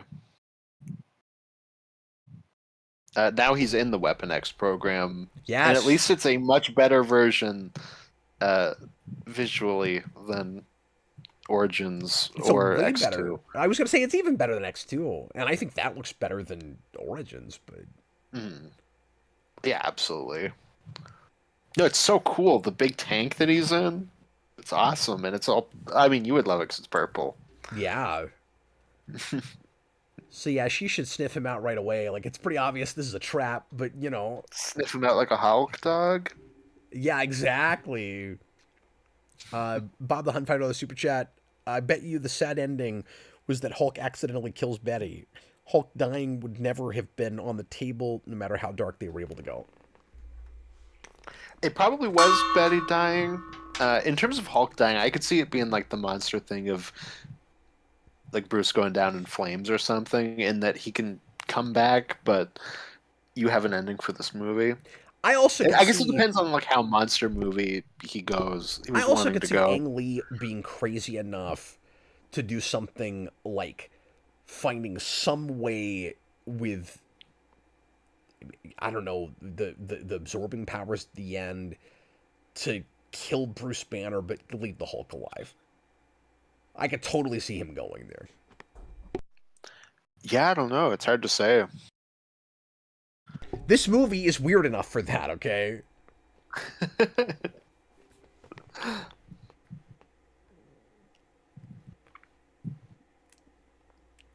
Oh, people are giving me crap for saying that I couldn't take Sam Elliott seriously in this movie. Well, you know, I had the feelings I have. I don't know how to.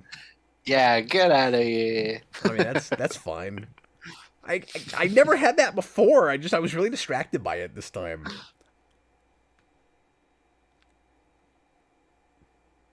No, fair enough.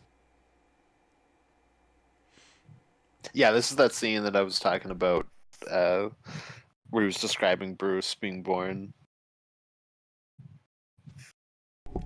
RJ Godzilla's subtlety is lost on Cap. That's not totally fair because the problem with and I've talked about this with several movies, but it's a fine line, right? Like there's a foundation of uh, ideas and story that like a context that I gotta have before I can start to uh, like read ideas in your story.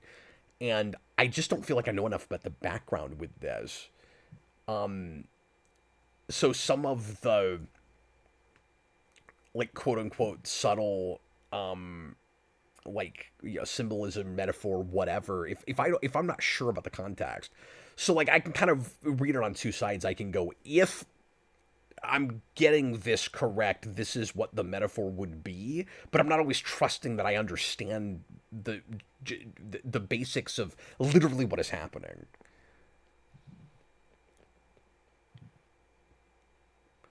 And as I've always said, there are some things that have to be explicit in the story. Mhm. And yes, Yeah, fine I mean, I line. think I'm getting. You don't want to always have to hold your audience's hand. Like I get that, but I also think it can really be a cop out. And it's a clear cop out when you have and this movie doesn't have this so much, but when you have too many audience members with too many ideas that they're all separately positive they're right about and none of them are the same idea, that means you didn't make it clear enough.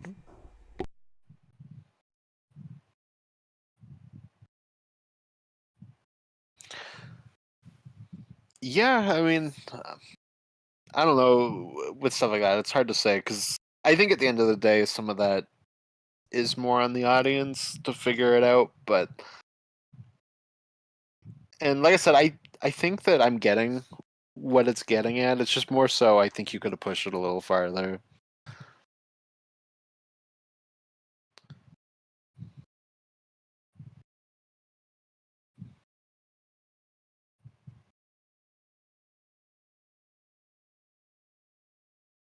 See, that nuke is way too green. Exactly. That one I'll give you. It That just nuke's too is. green. It's so green. So how do you feel about him becoming the Hulk here, and then he's going to be the Hulk for like the next half hour? Give me a second. John Park, there's a lot of great movies with the messaging being ambiguous. Yeah, you just have to go case by case. I'm talking too general right now. Mm-hmm.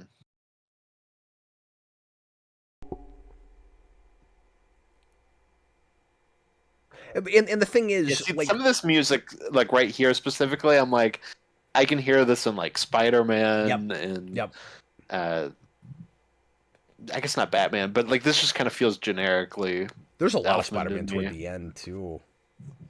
That is true. But yeah, I really like. So he used the word messaging, and that's important because there there are lots of movies where the exact like thematic point or the message that it's after is ambiguous, and sometimes to the point where lots of people can have their own ideas about what it means, and they're all valid because you can pull clear evidence to support it in the movie. But like the context has to be there, and with the background with the father in this, like I said, I just don't feel like there's quite enough context. So like I think I get what it thinks it's after, but I could be wrong about it.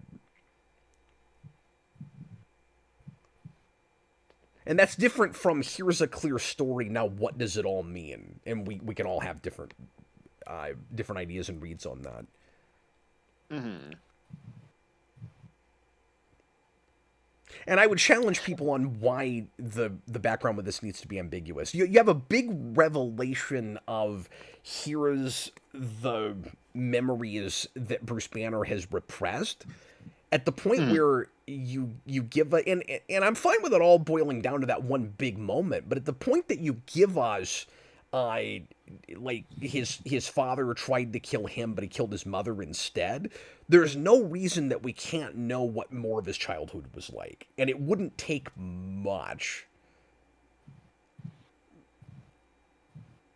And that's like I know I'm on about this. Simply all I need to know is was he an abusive father, either verbally or physically or both. That's all I need to know, or to the kid, to the mother. Well, I think the issue there is just, do you then like montage it? Like that's such a specific scene.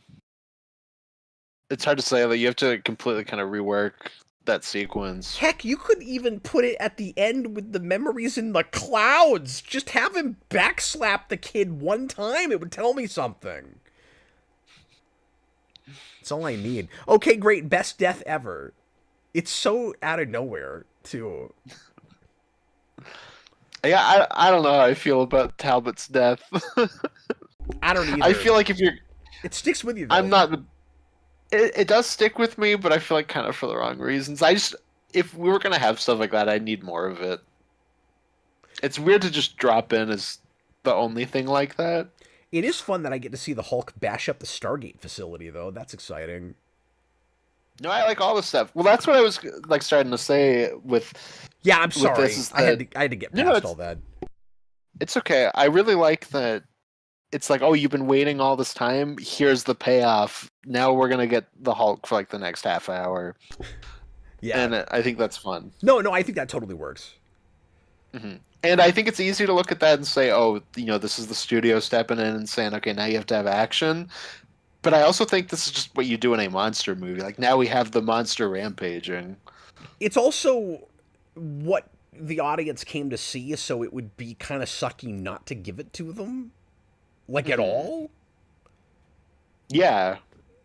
And this gave me the thing that even the MCU still hasn't done with the Hulk, which is him actually fighting the military and like tanks and stuff. Even the Incredible Hulk didn't go that far. And I like that he gets around with the big jumps. Yep. There's also the part where he jumps like from one panel to another panel, which is cool. But yeah, it feels like you're being rewarded for staying with it with all of this, and like I said, Banner and the Hulk both just feel like really tragic victims in this. Like they're not really responsible for anything. Yeah. And so if I, you're feeling bad for this character at the point that he hulks out and he's just trying to get away from the military, we've been living with this for so long, and again, just seeing, I'm just looking at him as a mental patient that has escaped from the mental hospital, and I all of this, I really like. I just feel like he's pretty sympathetic through this whole thing. Like, yes, it is just a bunch of action, but like you're basically just seeing him run away from really powerful orderlies right now. yeah, and this is just going back to very classic old school Hulk, of just him in the desert being chased by the military. I also think, again, I don't think it's like the most amazing CGI ever, but I do think it's held up pretty well for the time. It's all right. I think it's hit and miss before it's anything. But I also like the escalation of uh, the army trying to contain him. Like, he feels as big and powerful as he's supposed to. So, like, Yeah. at first, it's we can keep him locked into this base, and like in one place in this base, and then it's, oh crap, he's like rampaging around the base, but at least we can contain him in the base. And then it's, I got out of the base, well, at least we can contain him in the desert before he gets to civilization. Oh crap, he's in civilization. How far can we contain him? Like, I really like the escalation of all of that. It turns into Shin Godzilla. Yeah, that's right. Well, I think too with the effects as well. Like, this is the year after Spider-Man, and I don't think this is as dodgy as some of the CGI in that is.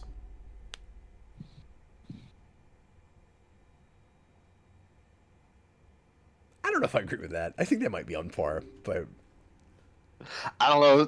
There's parts in Spider-Man where it's like right out of Toy Story. the problem is I have to look at it longer in one concentrated dose here, I guess, and so it's harder to compare them. When there's some of that in Spider-Man though, where like you're holding on a shot, where I'm like, that does not look good. In its way, I think this is actually succeeding at the big thing 2017 Power Rangers was trying to do, where it's like we have to earn the Power Rangers with all the character stuff, and then once you get to the Power Ranger stuff, it's supposed to be fun and exciting to see them in costumes, and it's just not. That all falls flat and is kind of lame, and then you kind of wish that they had just, you know, let you have Power Ranger action through the whole movie. Here you've been waiting this whole time to get Hulk. Now, at least you've already had a couple of shorter scenes with him before this. But once we get to this big section, it's paying all that off, and it's like we really earned that. And I wish Power Rangers had accomplished that, because that's what they thought they were doing. Well, this is what Godzilla 2014 needed. Yeah, It's just absolutely. this sequence where it's like now we're just with Godzilla for a solid 10-15 minutes. Instead of just constantly concealing him. Yeah. I like that kind of split second where it looks like he almost thinks he's flying. It's like a Superman shot. That's pretty cool. Now we're in Man of Steel. He's traveling across the globe.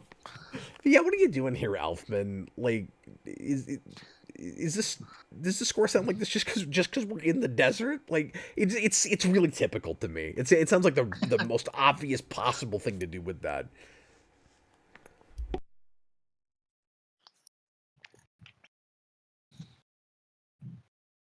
Yeah, I mean you're not wrong. Like I said, I'm not really digging on this score.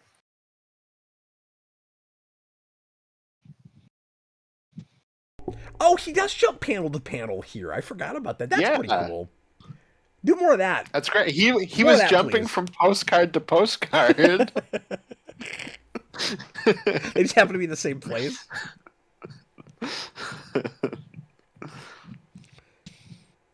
But yeah, Ang Lee talks a lot in this commentary about how much he likes shooting scenery, and you can tell. Just so much coverage. I wish Ang Oh, it looks Lee great. had been Zack Snyder's cinematographer in BVS. I mean, at that point, can Ang Lee just direct it? Well, sure. Zack Snyder could be his. Actually, no. I've seen his cinematography. Now that he's doing his own, just get him out of there. Zack Snyder can hold the microphone. He can get people coffee. Super Billy, the music is trying to make the scene more majestic. Yeah, I don't know if it's accomplishing that for me. Mm-hmm. No, I think that is what it's trying to do, but it's not really working for me either. It's kind of generic choir. Well, maybe part of the issue with it is Ang Lee is making a somewhat cerebral, it's kind of psychological thriller in its way, but he's making a monster movie, and the music is kind of in this portion. I feel like kind of wants to be more like war epic or something. Mm-hmm. I think it's emphasizing the military part of it too hard. Is my issue with it. You need more of that, like bum bum bum bum bum bum. Not to put too fine on a point on it, but yes. If we just take any Godzilla score and put it in this section, I probably like it a little bit better. I think you're right. You're absolutely right. Okay, great. Zack I like Snyder how doesn't much believe he in establishing throws shots. rockets. He does not. That is true. Sorry, Austin. No, I said I love how much he throws rockets like out of the helicopters. And that was awesome. Yeah. That's one of the things you can do in the Hulk Ultimate Destruction game. It's great. Robert, I like the monster movie undertones, but it also never feels like it fully goes all the way with that. Yeah, and how far should it have gone with that? Because there is a balancing act that you have to do. Mm-hmm. I think the balance we have here is pretty good.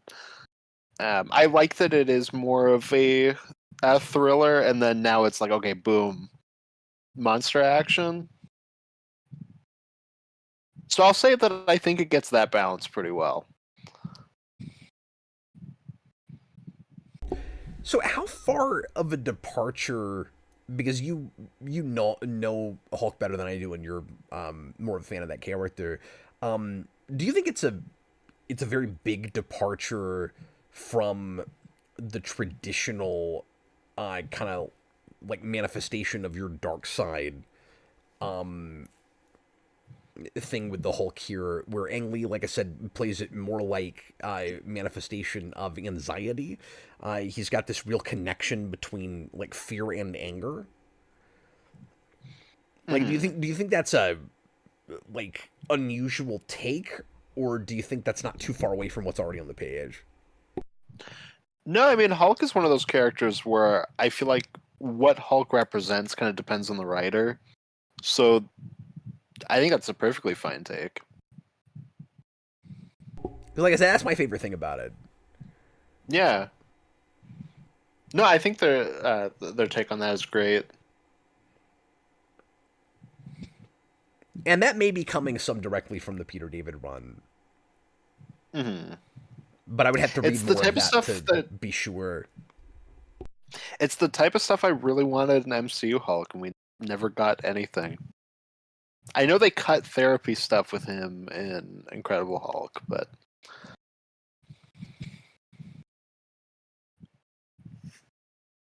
and I think at this point, or maybe we're far enough away from this movie you could go back to it if we ever rebooted. But at least for a while there, it was like never touch anything that this movie did. Yeah. Well, and I like how insecure he seems initially, and the kind of comparison contrast with his character in Tony Stark in Avengers. I feel like there's a decent foundation to build on from that, but I don't think we ever do anything with it. Mm-hmm. No. And I'm not suggesting he's that there's immediately a different character. He is, yeah. And I'm not suggesting that there's like a fascinating character study there. I'm just saying that I see the kernels of possibility with it. Mm-hmm. But that movie's so cut to pieces. Well, and that's what the sequel should have been called. Ultron Ultron should have been called Avengers Cut to Pieces. Oh, I like the title, The Incredible Hulk Cut to Pieces, though. Yeah, it's pretty good. It's fun how kind of grand this gets as the Hulk is getting further and further into civilization, and then we get your kind of typical like rampaging into a city for a minute, which is what you might have expected the third act to look like, and then we get weirdly smaller and have kind of a more of a dreamscape-esque fight at the end, and like I still think it's kind of wacky and it's hard to see to understand what exactly you're looking at, I but I appreciate the choice of it, even if I don't, Mhm. even if I'm not sure about the execution, because it's a real ahead of its time in '03 in not having the end of this movie be a big fight in the middle of a city street. Yeah, that's also just very classic old school Hulk, where he's just in the middle of a desert instead of the city. Yeah.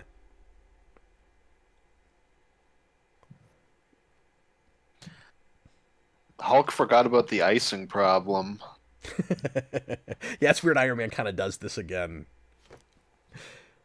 But Austin, the point I'm trying to make is it's really interesting to me this far back that your third act is like as grand as it feels, really small. I mean, like it's just like in a ocean. Yeah, but I mean, I feel like the Marvel movies at this point had really small climaxes. Like Spider-Man's just him and Norman fighting in a building, Well, that's like an true. abandoned factory. Yeah, and Batman's at the The top of a X-Men church. movies, Like the even X-Men going back movies 10 have years pretty from this. small. Yeah, The that's X-Men true. ones have pretty small ones. Daredevil's just him fighting Kingpin But it's the in a Hulk. I'm room. just saying when you go to see this Yeah. movie, the big fight or the big bit in the street in San Francisco is what you would have expected the end to look like. Hmm. No, I mean that's fair.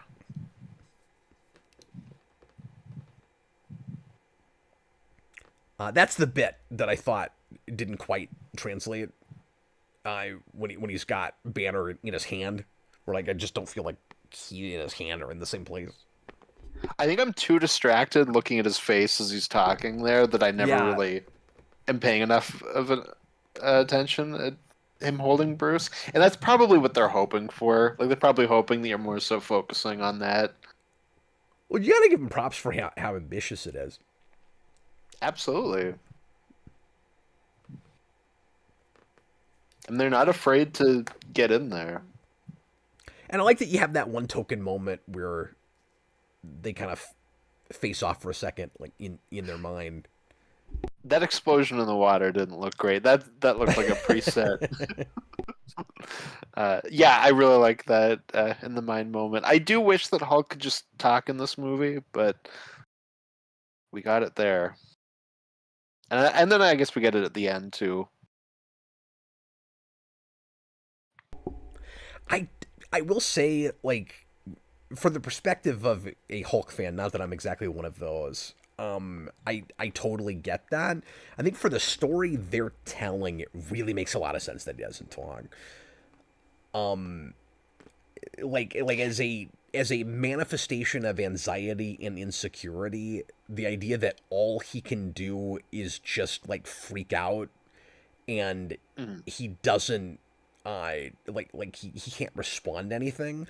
Like when you're in like a manic depressive state, you tend to not be able to articulate things.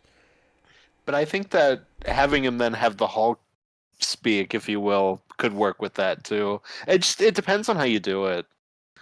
But I do feel like, and we get it in 2008 as well. I do feel like that is part of that. Oh, you expected yellow spandex thing of it's a little too silly. You can't do that for the movie. Um, I don't know. I think you could have made it work. But I get your like that read on it. That does make sense. It's not something that I'm like, ooh, like it ruined this. But I think you could have.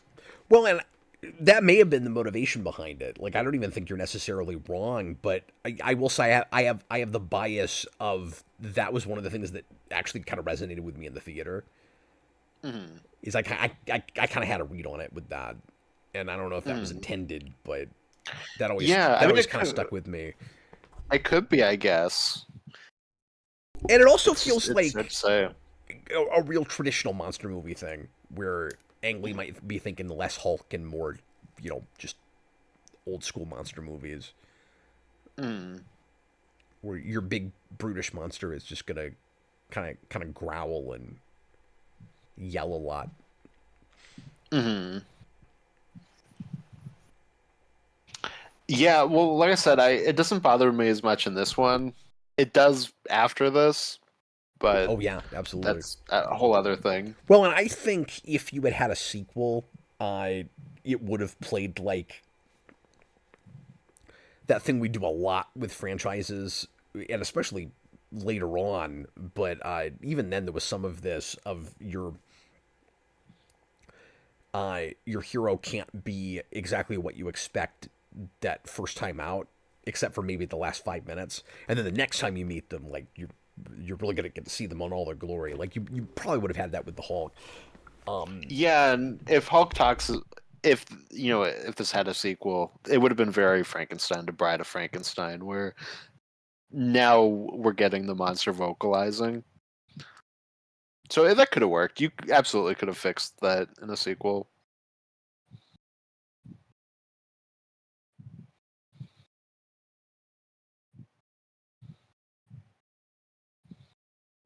Yeah, this Hulk I think is intentionally really boyish in the face.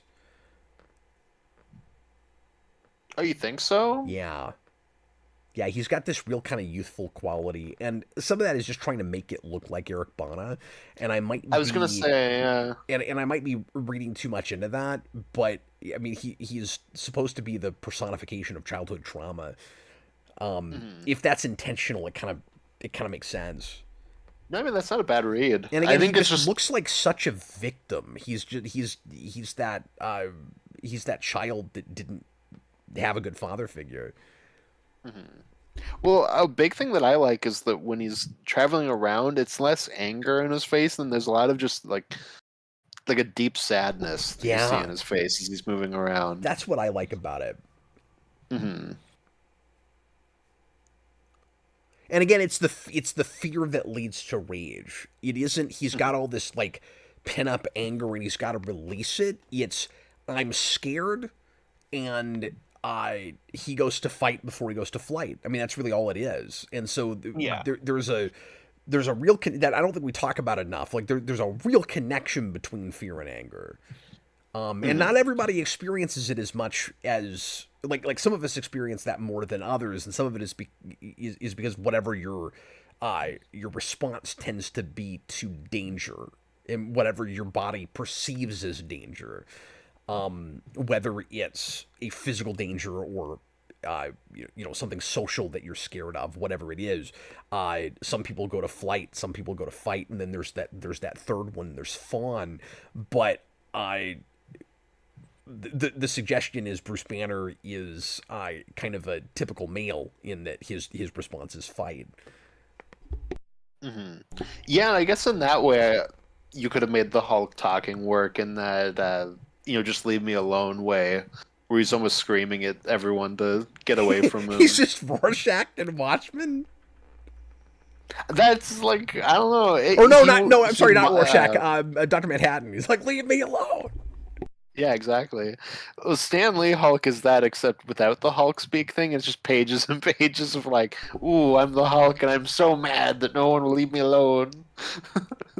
Well, we So always talk about you take that and condense it to Hulk we always speech. talk about how the Hulk is one part Jekyll Hyde and one part Frankenstein, and the way Stan Lee wrote him was much more Frankenstein Yeah, because he exactly. just goes on and on and on, kind of like us in commentaries. Hmm. You could have had that Rise of the Planet of the Apes moment though, where the military shows up and they're like, "There he is," and then he screams, "Go!" Oh yeah. instead of "No." Do you think this movie's too long? No, no, I don't think so. If anything, Mm, no, I don't think so. Yeah, because I don't want to You? be I don't want to be a hypocrite because I'm suggesting that there is some material that it needs that's not here. I also don't think it would take up a lot of time, right? I Uh, was gonna say I think you could make it longer. I want information more than I need whole other scenes, or much more. Like there are a couple places I do feel like it drags a little bit. That action scene actually isn't one of them. I do think it earns all of that. Hmm. I also still think you could just cut Talbot, and that would give you some of that time back. But I'm conflicted because I also like that the way it takes its time a little bit. But the whole Hmm. package, I do feel like by the time I'm at the end of it, I'm a little exhausted. I do feel like it does drag a little long, but it's hard to say where I would cut stuff. So I hesitate in saying that. I'm just saying that's how I feel when I'm at the end of it. I also really like the scene, but there's just something about the way we cut from that last Hulk bit to this where it almost feels like we're in a different movie, and I think it's like okay, now we're in the third act section where we have to have a supervillain thing happening. And now it's a stage play. Yeah, and this scene's amazing, but I did kind of have that earlier when I was watching it.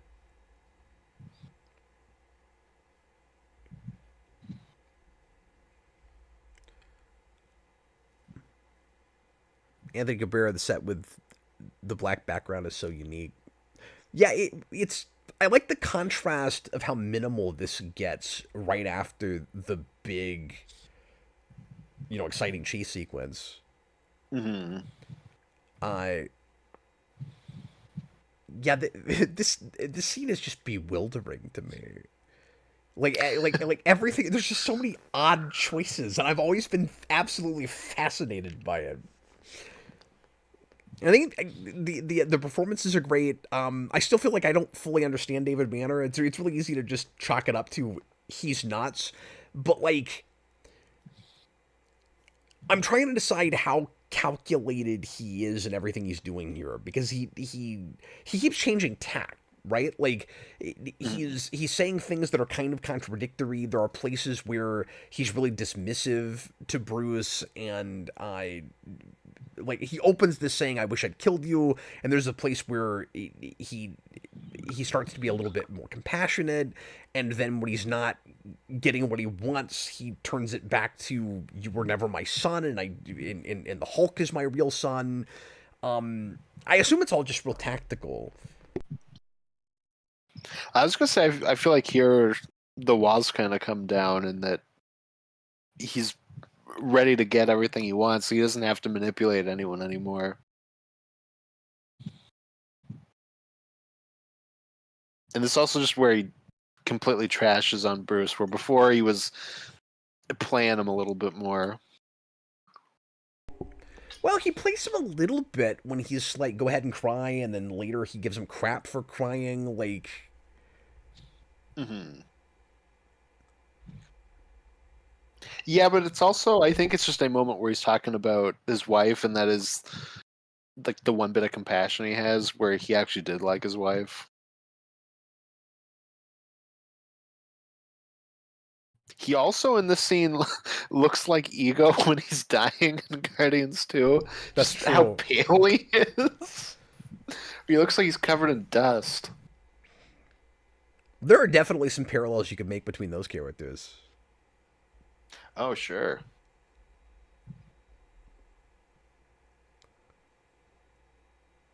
And actually, they're both trying to use their sons for power to make them more powerful. Like the whole battery idea is actually kind of in both of them. Like, Yeah, that's true. I didn't even think about it like that. You're right.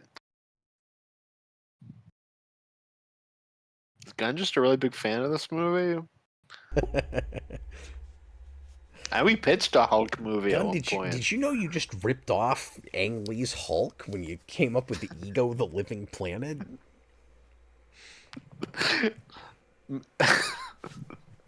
He's just his entire career is just ripping off like Marvel misfires. The end of Superman. Superman's gonna be like, "Haven't you heard? Words out on Lex Luthor."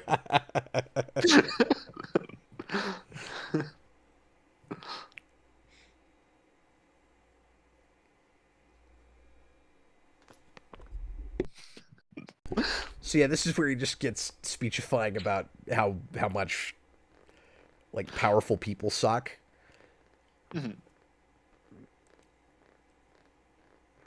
I just keep imagining what Sam Elliott's thinking right now watching this. Like, why did I agree to this? Two crazy people screaming at each other.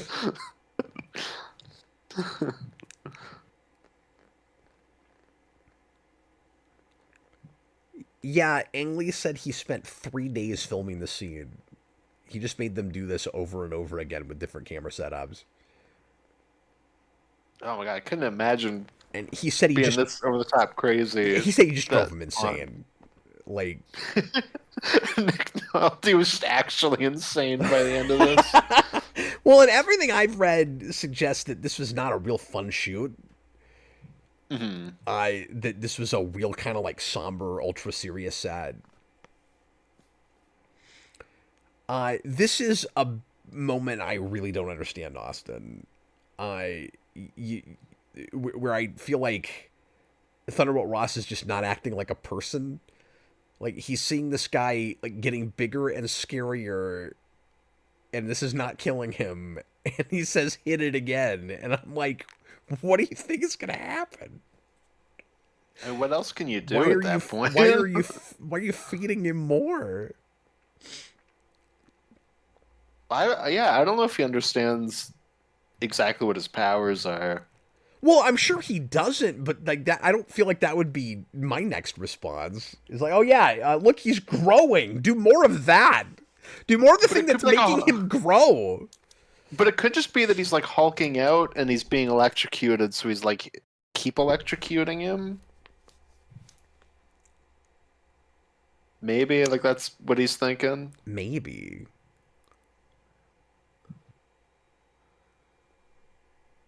Yeah, and rewatching this, I forgot that there is actually some fighting between them. I thought it was just they launch up in the air and then they land straight in the water. That's how I always remember it.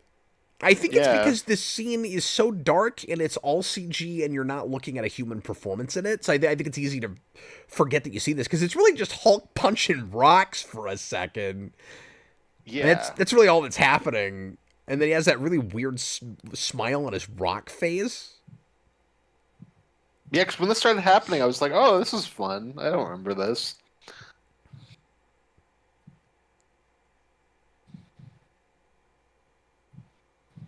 Yeah, I never remember that either.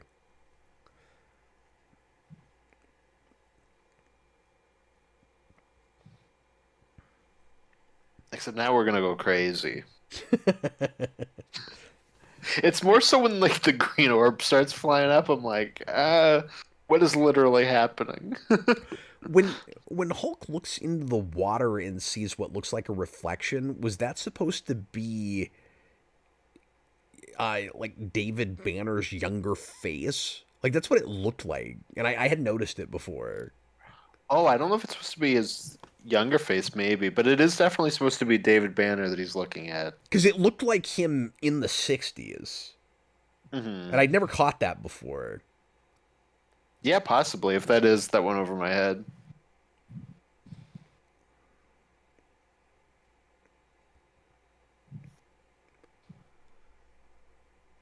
Yeah, there were places in the commentary where Ang Lee would be like, here's this image that took like all this money and like months to create, and I'm like, I don't know, that just looks like a really basic graphic to me. I'm not really sure why that was that hard. Anthony Cabrera says that is his younger face. That's really cool. Then I didn't know that. I didn't notice it until just now. I like that he becomes his younger self. I also really like the image of all the memories forming the Hulk. Yeah. That's a really cool comic booky image. So why do you think the Hulk is able to yell "take it all" when he doesn't talk through the rest of the movie? Like, do you think he's just Uh, chosen not to speak? no, that's just part of my like. I feel like they're just scared of having him talk. Where like he can talk, Yeah, and maybe you so. need him to talk in that moment. So But there's also this weird kind of, and I don't know what it means or why it's happening because this is just a very confusing scene. But I, Hulk and Banner feel like they're almost merged in that moment because mhm. you get this kind of image of like Bruce's face almost like superimposed on Hulk's face, and it's like when the absorption is Well, happening, he's almost both at the same time somehow. Maybe I'm not totally sure. yeah. Well, you could have something where like hi- um, the way the absorbing man, I guess if you want to call him that, but the way David's like pulling out all this stuff, like it just kind of fuses him into one being. Maybe I don't know. Uh, yeah, I guess one thing that kind of went over my head until now is I like that when he goes up into that ball. I thought it was just that he floats up into a ball of water in the air, but it is the like green mushroom cloud, like the nuke that he did in the past. That's cool. Um, the fact that yeah, I didn't that went over my head too. If that's supposed to be a callback, I didn't really I think think of it's that. because I only remember the shot from the top, but there was like a side one where you can see that it is a mushroom cloud. No, I like that. That's a cool So the choice. fact that the last image that you see right before we jump ahead is an affectionate moment with David and Bruce in the past is one of the other things that makes me wonder just what exactly that relationship was. It has to be a loving moment between them there, though, because he just beat him by throwing his abuse back at him. It has to be that he's let all of that go, and it Oh, is has that to the be that, idea? and it has to be that he's left with the positivity. All of the negative parts of the relationship are gone now. Okay, but he's still able to Hulk out. Oh, we need sequels, Cap. But I think, but to be fair, again, call me dense, but I think that's why I never fully understood that's what it was getting at was that literally he's losing everything that because he still has the Hulk in him. Like he's hmm still a Hulk at the end. It would it would almost make more sense if that's how he got rid of the Hulk. hmm Yeah, I mean, I guess that's like an interesting place to pick up for a next one. Is why does he still have the Hulk in him? But in terms of this, I think it's just we can't really get rid of the Hulk, but that is what that's supposed to be. Well, and if the Hulk is just something he has to live with now because that was that reaction when he got hit with the gamma, but like now he can control it more, or like he turns into the Hulk and he still has like his regular intellect and it's not representative of that anymore, and he's basically Smart Hulk or whatever. Mhm, That could work. mhm. But I almost Well, I wish was gonna we'd say, seen him Hulk out at the end, and you don't have to go too far with it, but just let him like turn into the Hulk, beat some guys up. I mean, maybe this is too sappy and happy for this movie. Maybe like turn around and smile or something, but just give us a sense that like Bruce is in there, like much more than yeah. he was before. I was gonna say, I think you get enough of that just from the fact that, Anthony Cabrera is suggesting what I just suggested. well, yeah, and I was gonna say that too. I think you get enough of a sense, I guess, of that at the end. You almost have like the exact the Incredible Hulk ending at the end here, where he just kind of turns Hulk, but there's nothing really setting him off. But you have both that, and you have that image we were talking about, where Bruce and the Hulk's faces merge. So I guess there is enough there to say that that's probably what that is. That he probably has become more of just one being. Yeah, but just from them merging in that moment, I thought that might be temporary. Like it wouldn't have occurred to me that that's status hmm quo or something. Mm-hmm.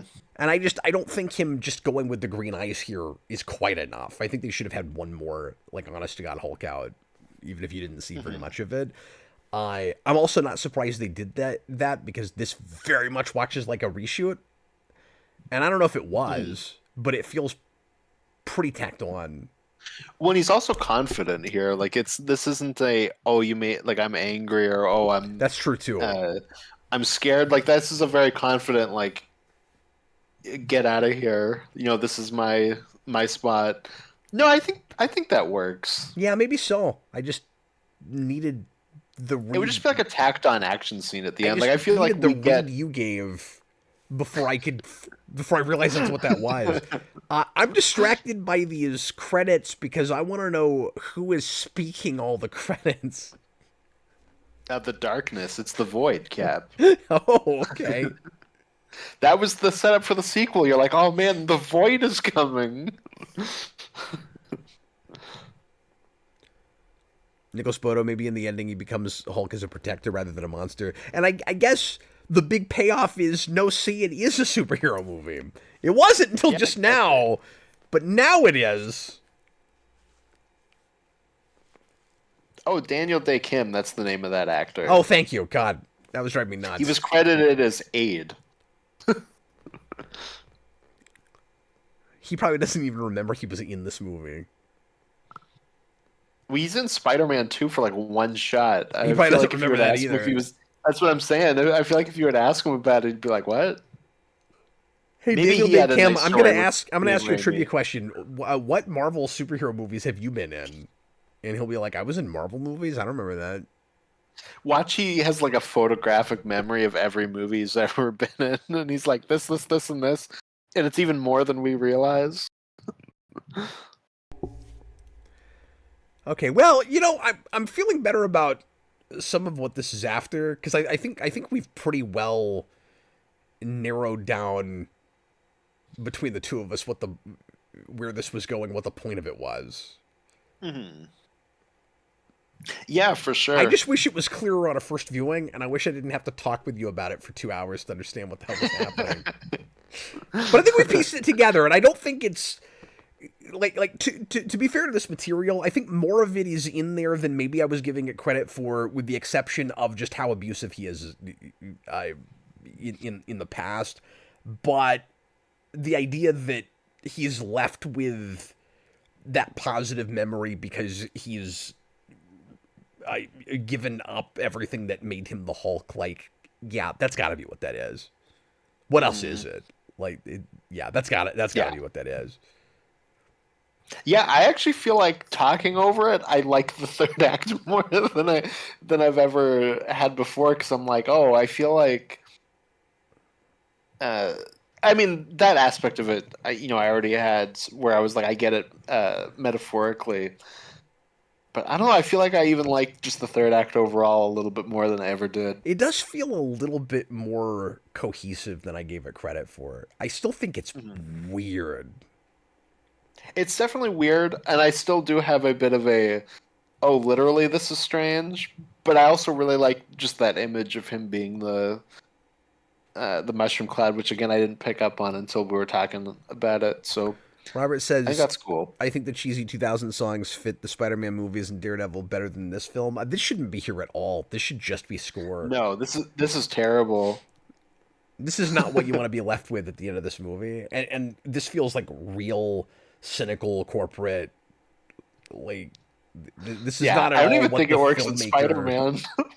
Would have picked. Yes, but better than here marginally. Better than here by like a little bit.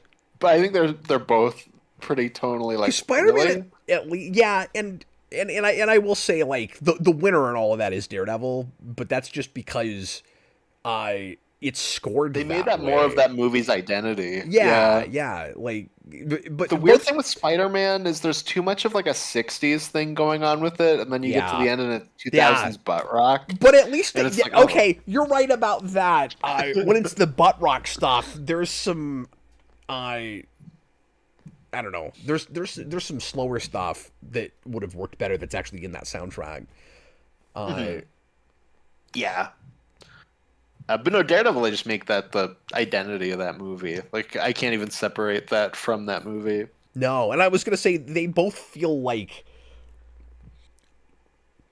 they're trying to be more in the pop culture zeitgeist right then, or like of that time than this is. Like, this is not really. I don't know how to put it. I don't know. It's so art housey that it doesn't seem interesting Yeah. in the pop culture milieu like those movies do. But you're I right should that have played Spider-Man like feels too 60s just in the way people talk and stuff. they should have played like a David Bowie song. But I guess my point is you're not gonna have a place in this movie where like suddenly Macy Gray is singing on stage and like stuff like that. That part's also weird in Spider-Man. You're not wrong. But it's also less weird than like the butt rock aspect. But that part is also strange in Spider-Man.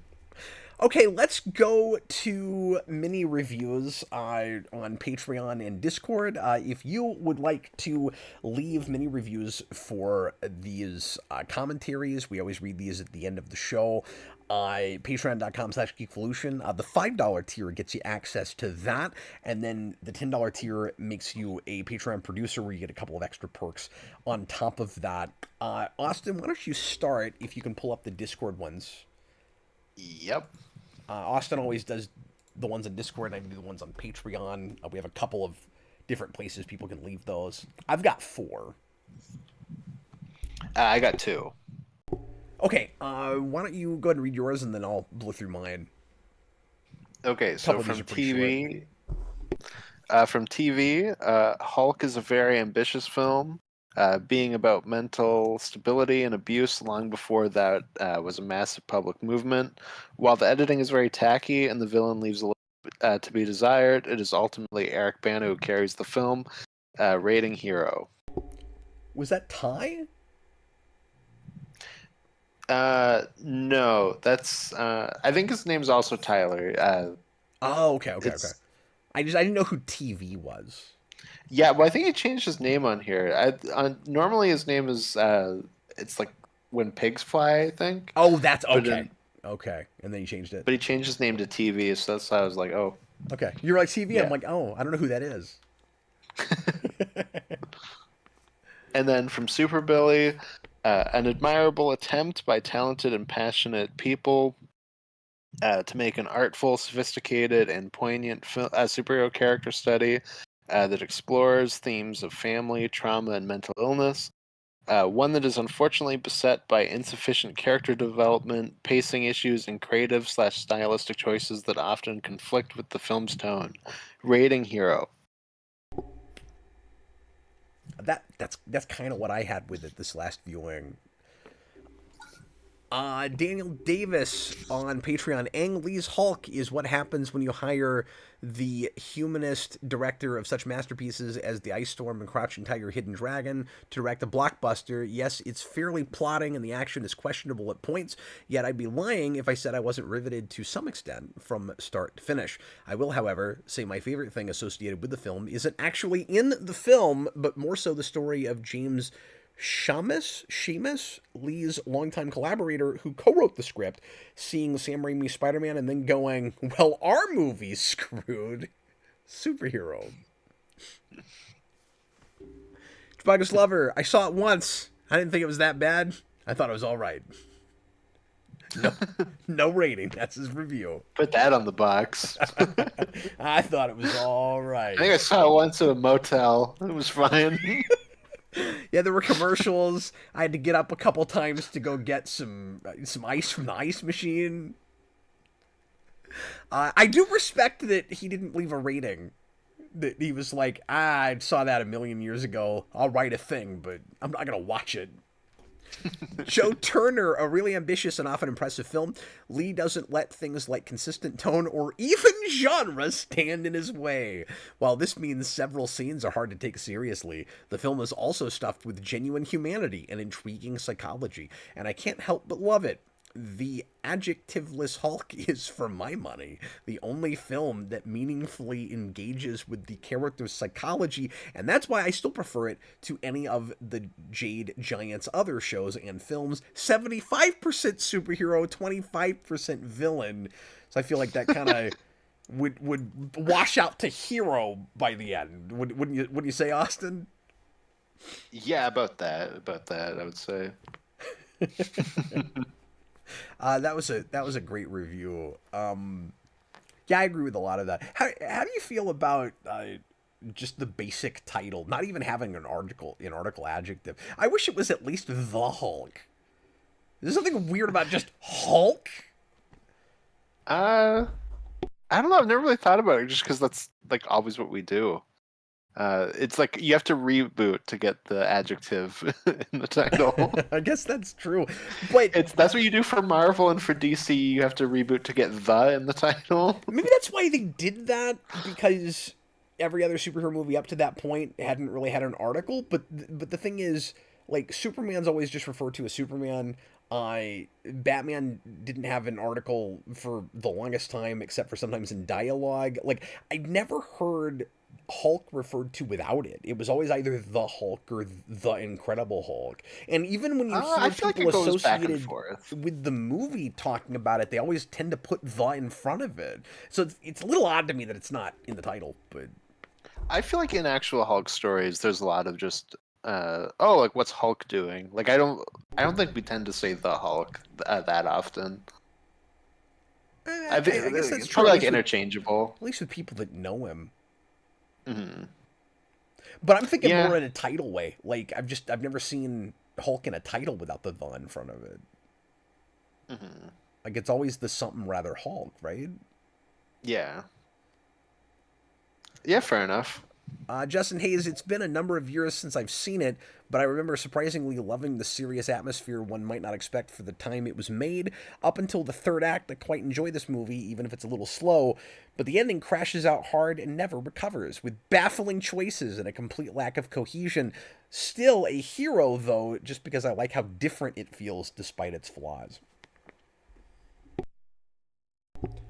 Well, I'm going to go as far as to say, Austin, I don't actually know between the two of them. I would almost have to watch them back to back if I, at the end of the day, prefer the Incredible Hulk, the MCU movie, to this one. Because, like, it's more straightforward. I'm able to follow it better. Like, on a script writing level, I kind of think that's probably the better movie, but this one's more interesting. Hmm. I don't know. Yeah, I mean, People well, and might I be had surprised to hear me say that, as down as I was on maybe certain aspects of this, but I've always been more interested in this one. Like, The Incredible Hulk, and not that I go back to either of these very much, but like The Incredible Hulk, when I have for work had to sit down and watch it, I'm like, oh yeah, this is okay. But like, I never think about that movie. But I think even if this doesn't work for you, I think no matter what, you always have to give it that this is one of the most interesting superhero films ever made. Even if you're like, this doesn't play for me at all. That's one thing Yeah. where even though I didn't like this as a kid, and as the years went by, I was like, oh, I don't like that. I always respected it more than say something like the Fantastic Four movies by Tim Story, where it's like this was at least trying something. Like somebody came in and had a vision. Yeah, and that's more, And I there's can this appreciate property that. somebody's heard of. What do we do with that? Yeah, exactly. In terms of this versus the Incredible Hulk, I mean, when I had one of the worst viewings I've ever had of the Incredible Hulk last time I rewatched it, Oh no, but really? and that movie's like a fun action movie here and there. That's kind of all it has going for it. But I don't know. That needs a director's cut though, because we know that's cut to pieces. Yeah. Yeah, you could at least be pretty sure that's not the case with this. Mhm. Yeah, and I also had a big moment this time where I was like, oh, uh, the part where he shoots himself at the beginning is like really necessary for that movie, and it needs to be It there. really needs to. It drives me insane it's not in the movie. I can't deal with it. Yeah. It makes me angry. Like, there's like we call back to it at the ending, but we don't have it at the beginning.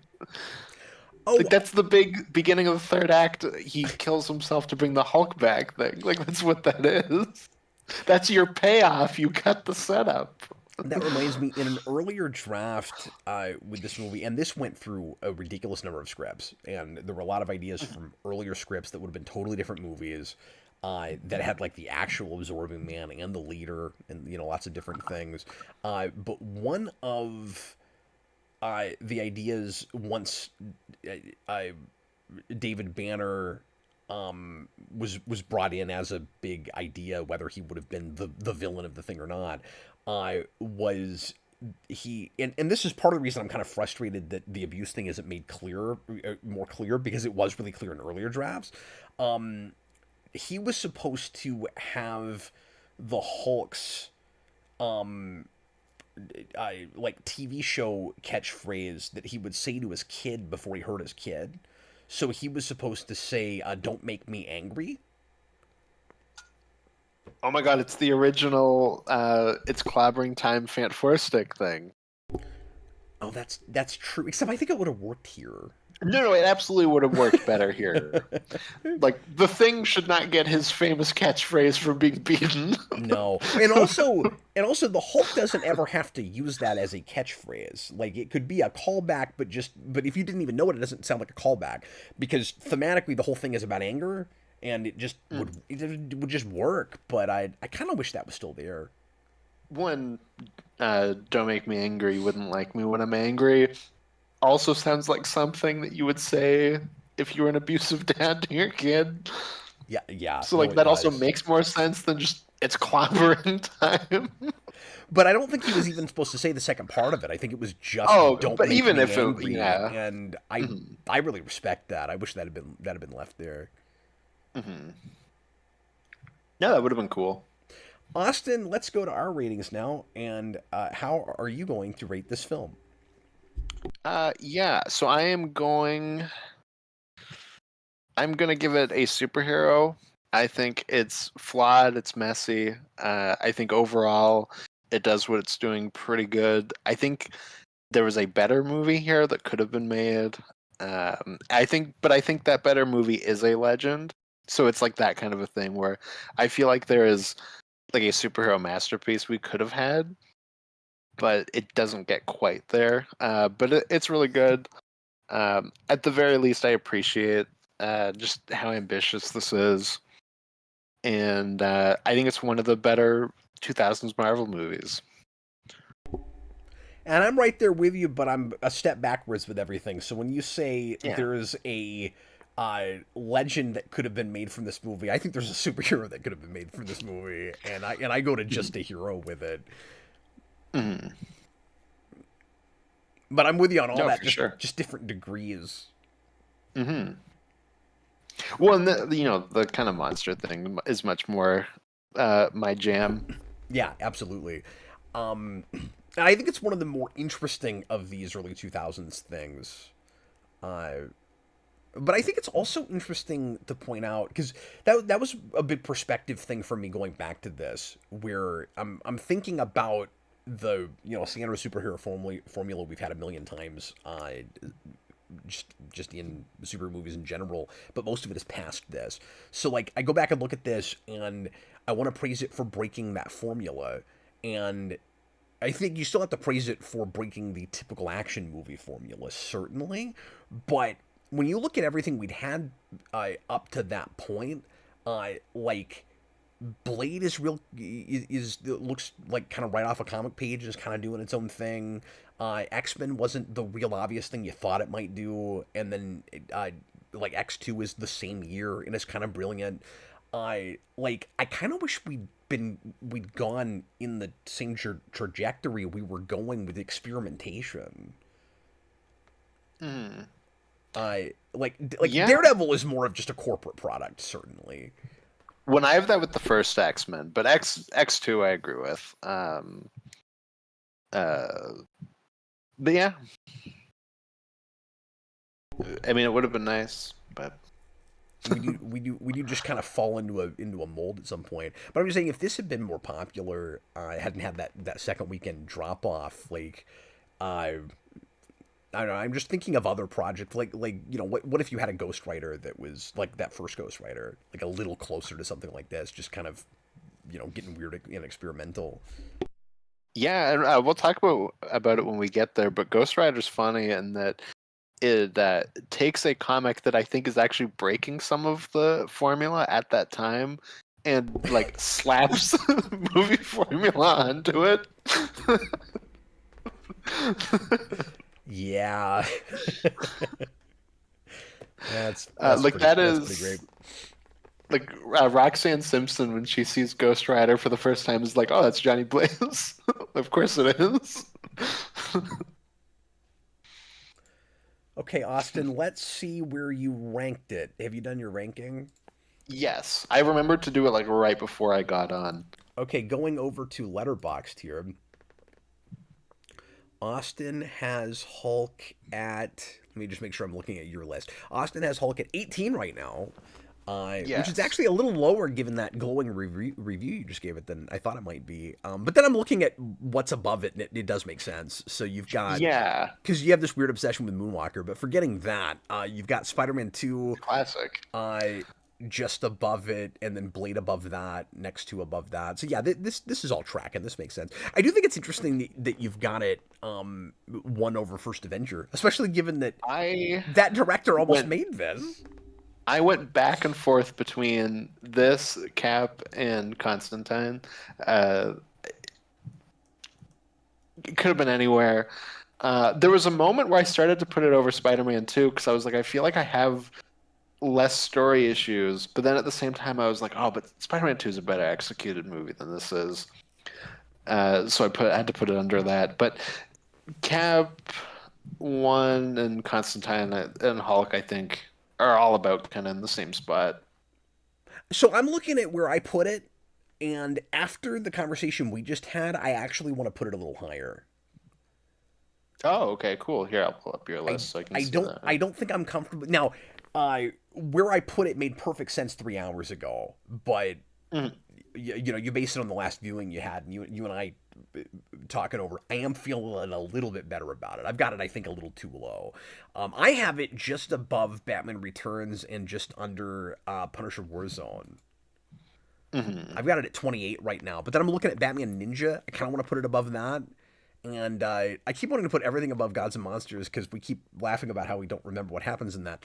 But I don't think I could go above Hercules. And I actually moved a couple things around. I put Hercules a little higher today. I had it too low. And okay. Well, that makes me happy, even though it's still low. And then when I'm looking at the Daredevil direct, it probably is actually still a little too low. And then when I'm thinking about specifically the Daredevil director's cut, I definitely couldn't put this above that. Just me personally. So it's probably at the 24 spot at this point. I think I would. I think I would probably pop it up that high. You got to bring Toxic Avenger, Dr. Mordred, Hulk, and Punisher Warzone up higher. That's the issue. Oh, is that the I don't though. Yeah. I really don't think I have to do any of that. Where do I even have? I don't, Brian. I really don't. I'm very comfortable with where Dr. Mordred is, but I don't know where I even have Toxic Avenger. Oh, right near the bottom. Near the well, that's kind of where it belongs. Although I could see maybe putting it over Phantom, but I'm not going to. That Toxic Avenger and Moonwalker under the Phantom is a crime, and under Joker. Well, you may be onto something there. The Joker could the Joker could start dropping down a mountain here. At least you put both of them over Fantastic Four. I can at least be happy with that. Okay, well, everybody, thanks a lot for watching. We're gonna go ahead and announce things now. So once again, we're gonna be taking a bit of a hiatus from this show, and I'm gonna be off the rest of this week in general.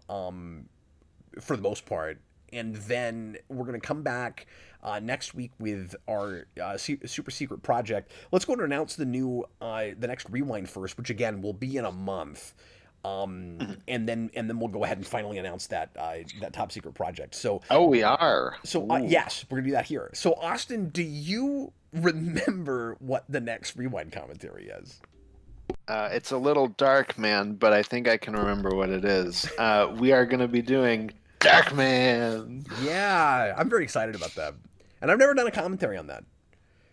Have you not? Oh, I've never done a commentary, and I've still never seen the sequels, which are supposed to be I've dreadful, which is why I haven't watched them. But I think Raimi was talking around when Doctor Strange 2 came out about wanting to do another Dark Man, but who knows if that'll ever happen.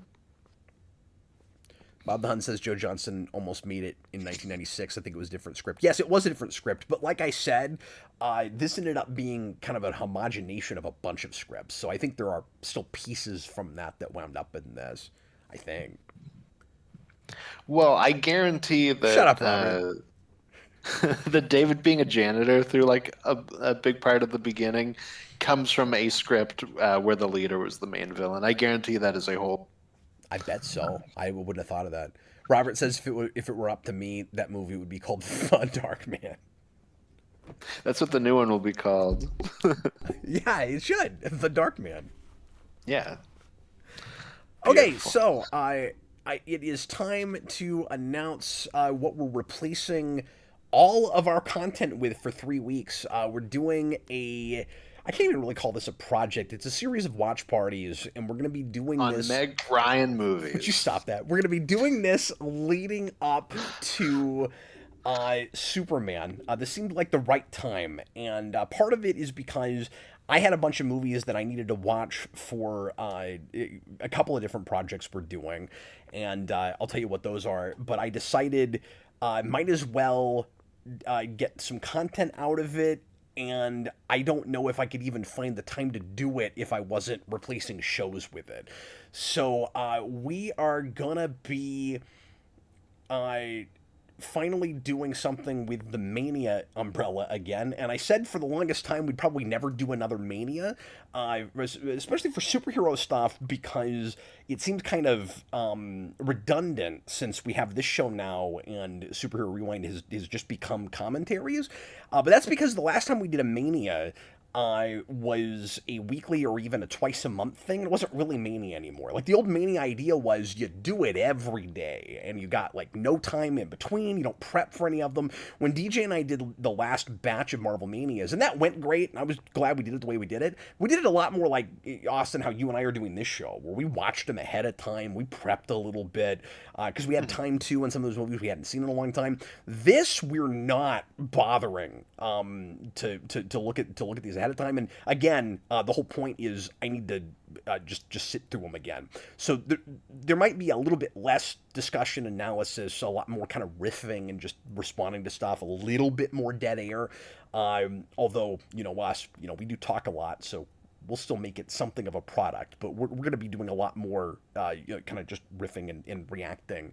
But anyway, we are indeed going to be doing DCEU Mania, which, God help us, we're going to watch through all 16 of the DCEU movies as just watch parties. And it's going to be Monday. Austin can't wait. It's going to be Monday through Friday. We're going to skip the weekends, and we'll either have to do that very next Monday, or we'll have to double up on one of them. But that gives us basically 3 weeks, and we'll have time to get it all in before Superman. And part of the reason I wanted to do this was because we wanted to do a ranked list of the DCEU movies. And so, yes, this isn't going to be just straight up DC like every DC thing. It's just DCEU, starting with Man of Steel, ending with Aquaman 2. And so just the last batch of a shared universe before the new shared universe is starting. So Austin and I wanted to do a ranked list of the DCEU movies, and we also are going to be doing a bottom 50 superhero movies of all time soon, and some of these I needed to rewatch for that, because it's just been too long since I've seen them, and I know some of them will wind up there. Now, I am a little bit worried about stacking the deck too much, where too much of that list will end up being this because of how dreadful of an experience I'm sure some of this will be. It will be fun to watch the Suicide Squad again, but we did that on this show pretty early a couple of years ago. So that will be redundant. You and I have already done that together. Now, Austin won't be on all of these, likely. He's going to try to keep his normal days during the week, and then if you want to come in for one that's on a different day, Austin, obviously feel free to. Yeah, just whatever you have time for. Because I've done like a breakdown to look at all the movies that I'm doing, and there are 2 that aren't that I absolutely will be there for. But outside of that, I'm not sure. So it might just break down that there's like 3 that I'm not on. So if I don't know, we'll see. If that's the case, I might just pop on all of them. We'll see. Well, thanks a ton for doing as much of it as you can, Austin. And obviously, if there's one you just don't want to be there for, or something else comes up, don't feel any pressure that you have to do that's it. just the DCU. I don't want to be on any of them.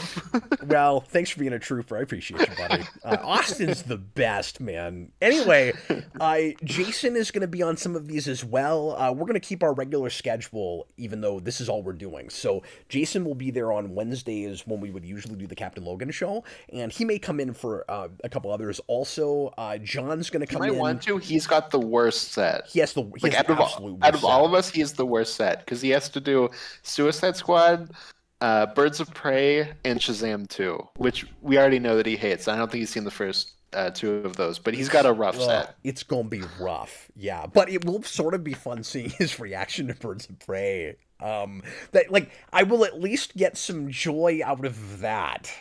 I guess, because I'm going to have no fun. Like, I hate that movie with Burning Bad. In fact, Chewbacca's Lovers said, I love this comment, Cap, you fool, don't you realize this means you have to rewatch Birds of Prey again? I don't think you've thought this through.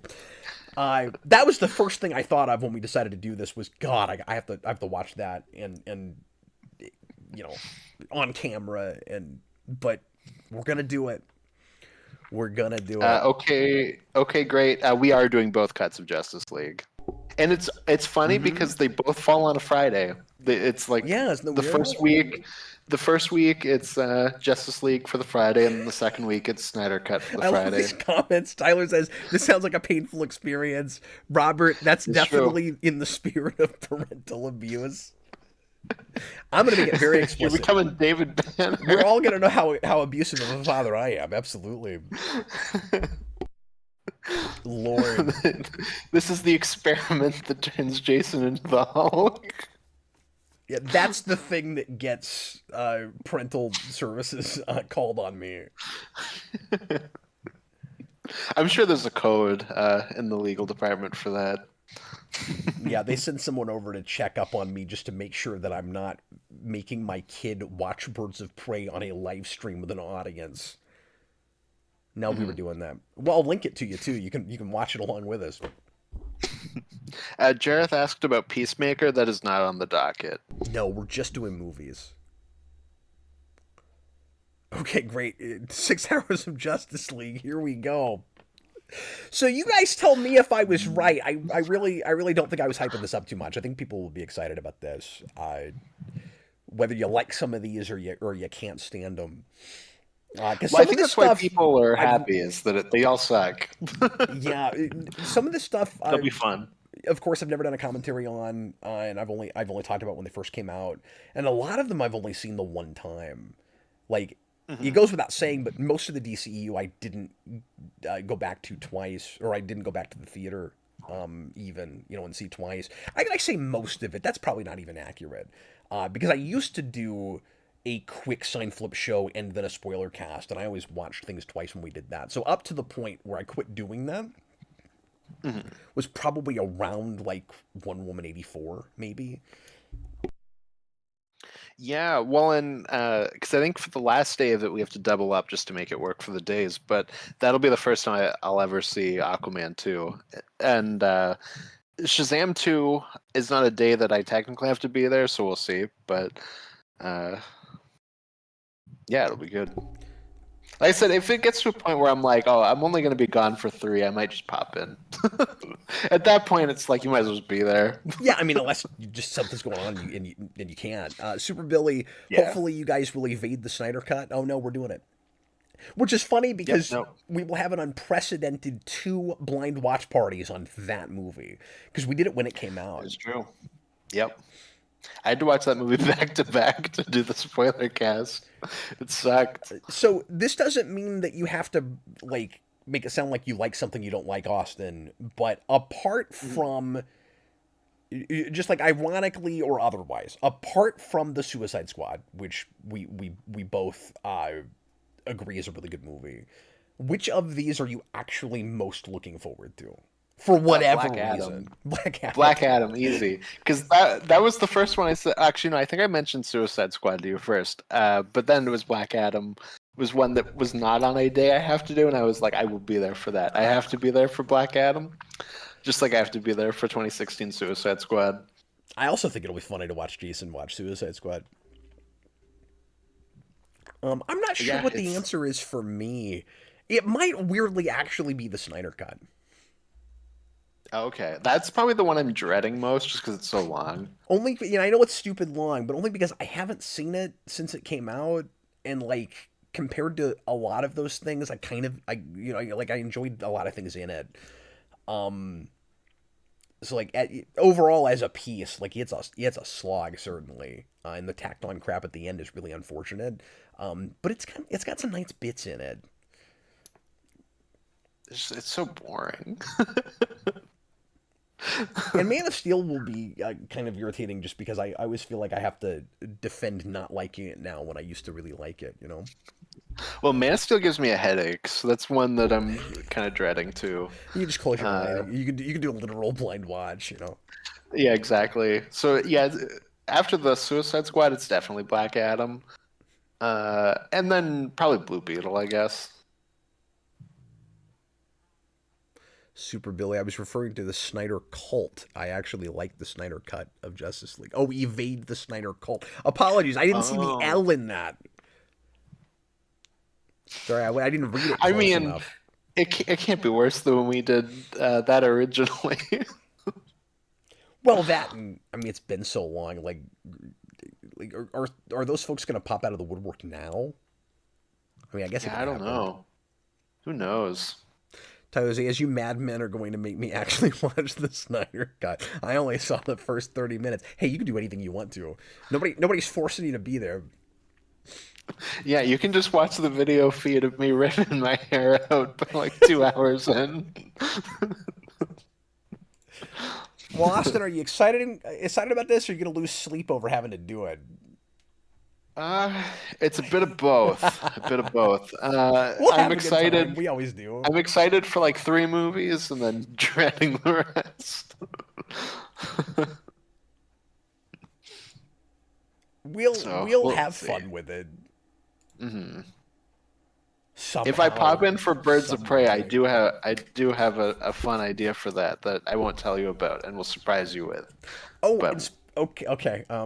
I'm excited about that, I guess. I can't wait to see what that is. I also want to mention that if you are a patron or you want to become a patron, we're going to give you the opportunity to ahead of time ask us to talk about certain aspects of the movies, or to put in something like a tweet length review if you want to. Of course, we're going to eventually do all of these on the commentary project, so I don't know if people will want to do full-on reviews, but you have just questions or specific comments, you can front load those. I wanted to make sure that Patreon got to get in there. And then also, quick plug again for Patreon, we're doing Darkman as a requested commentary, and you can request anything for this show that is a superhero movie on the list at the $30 tier on Patreon. So I just wanted to remind people about that's still open.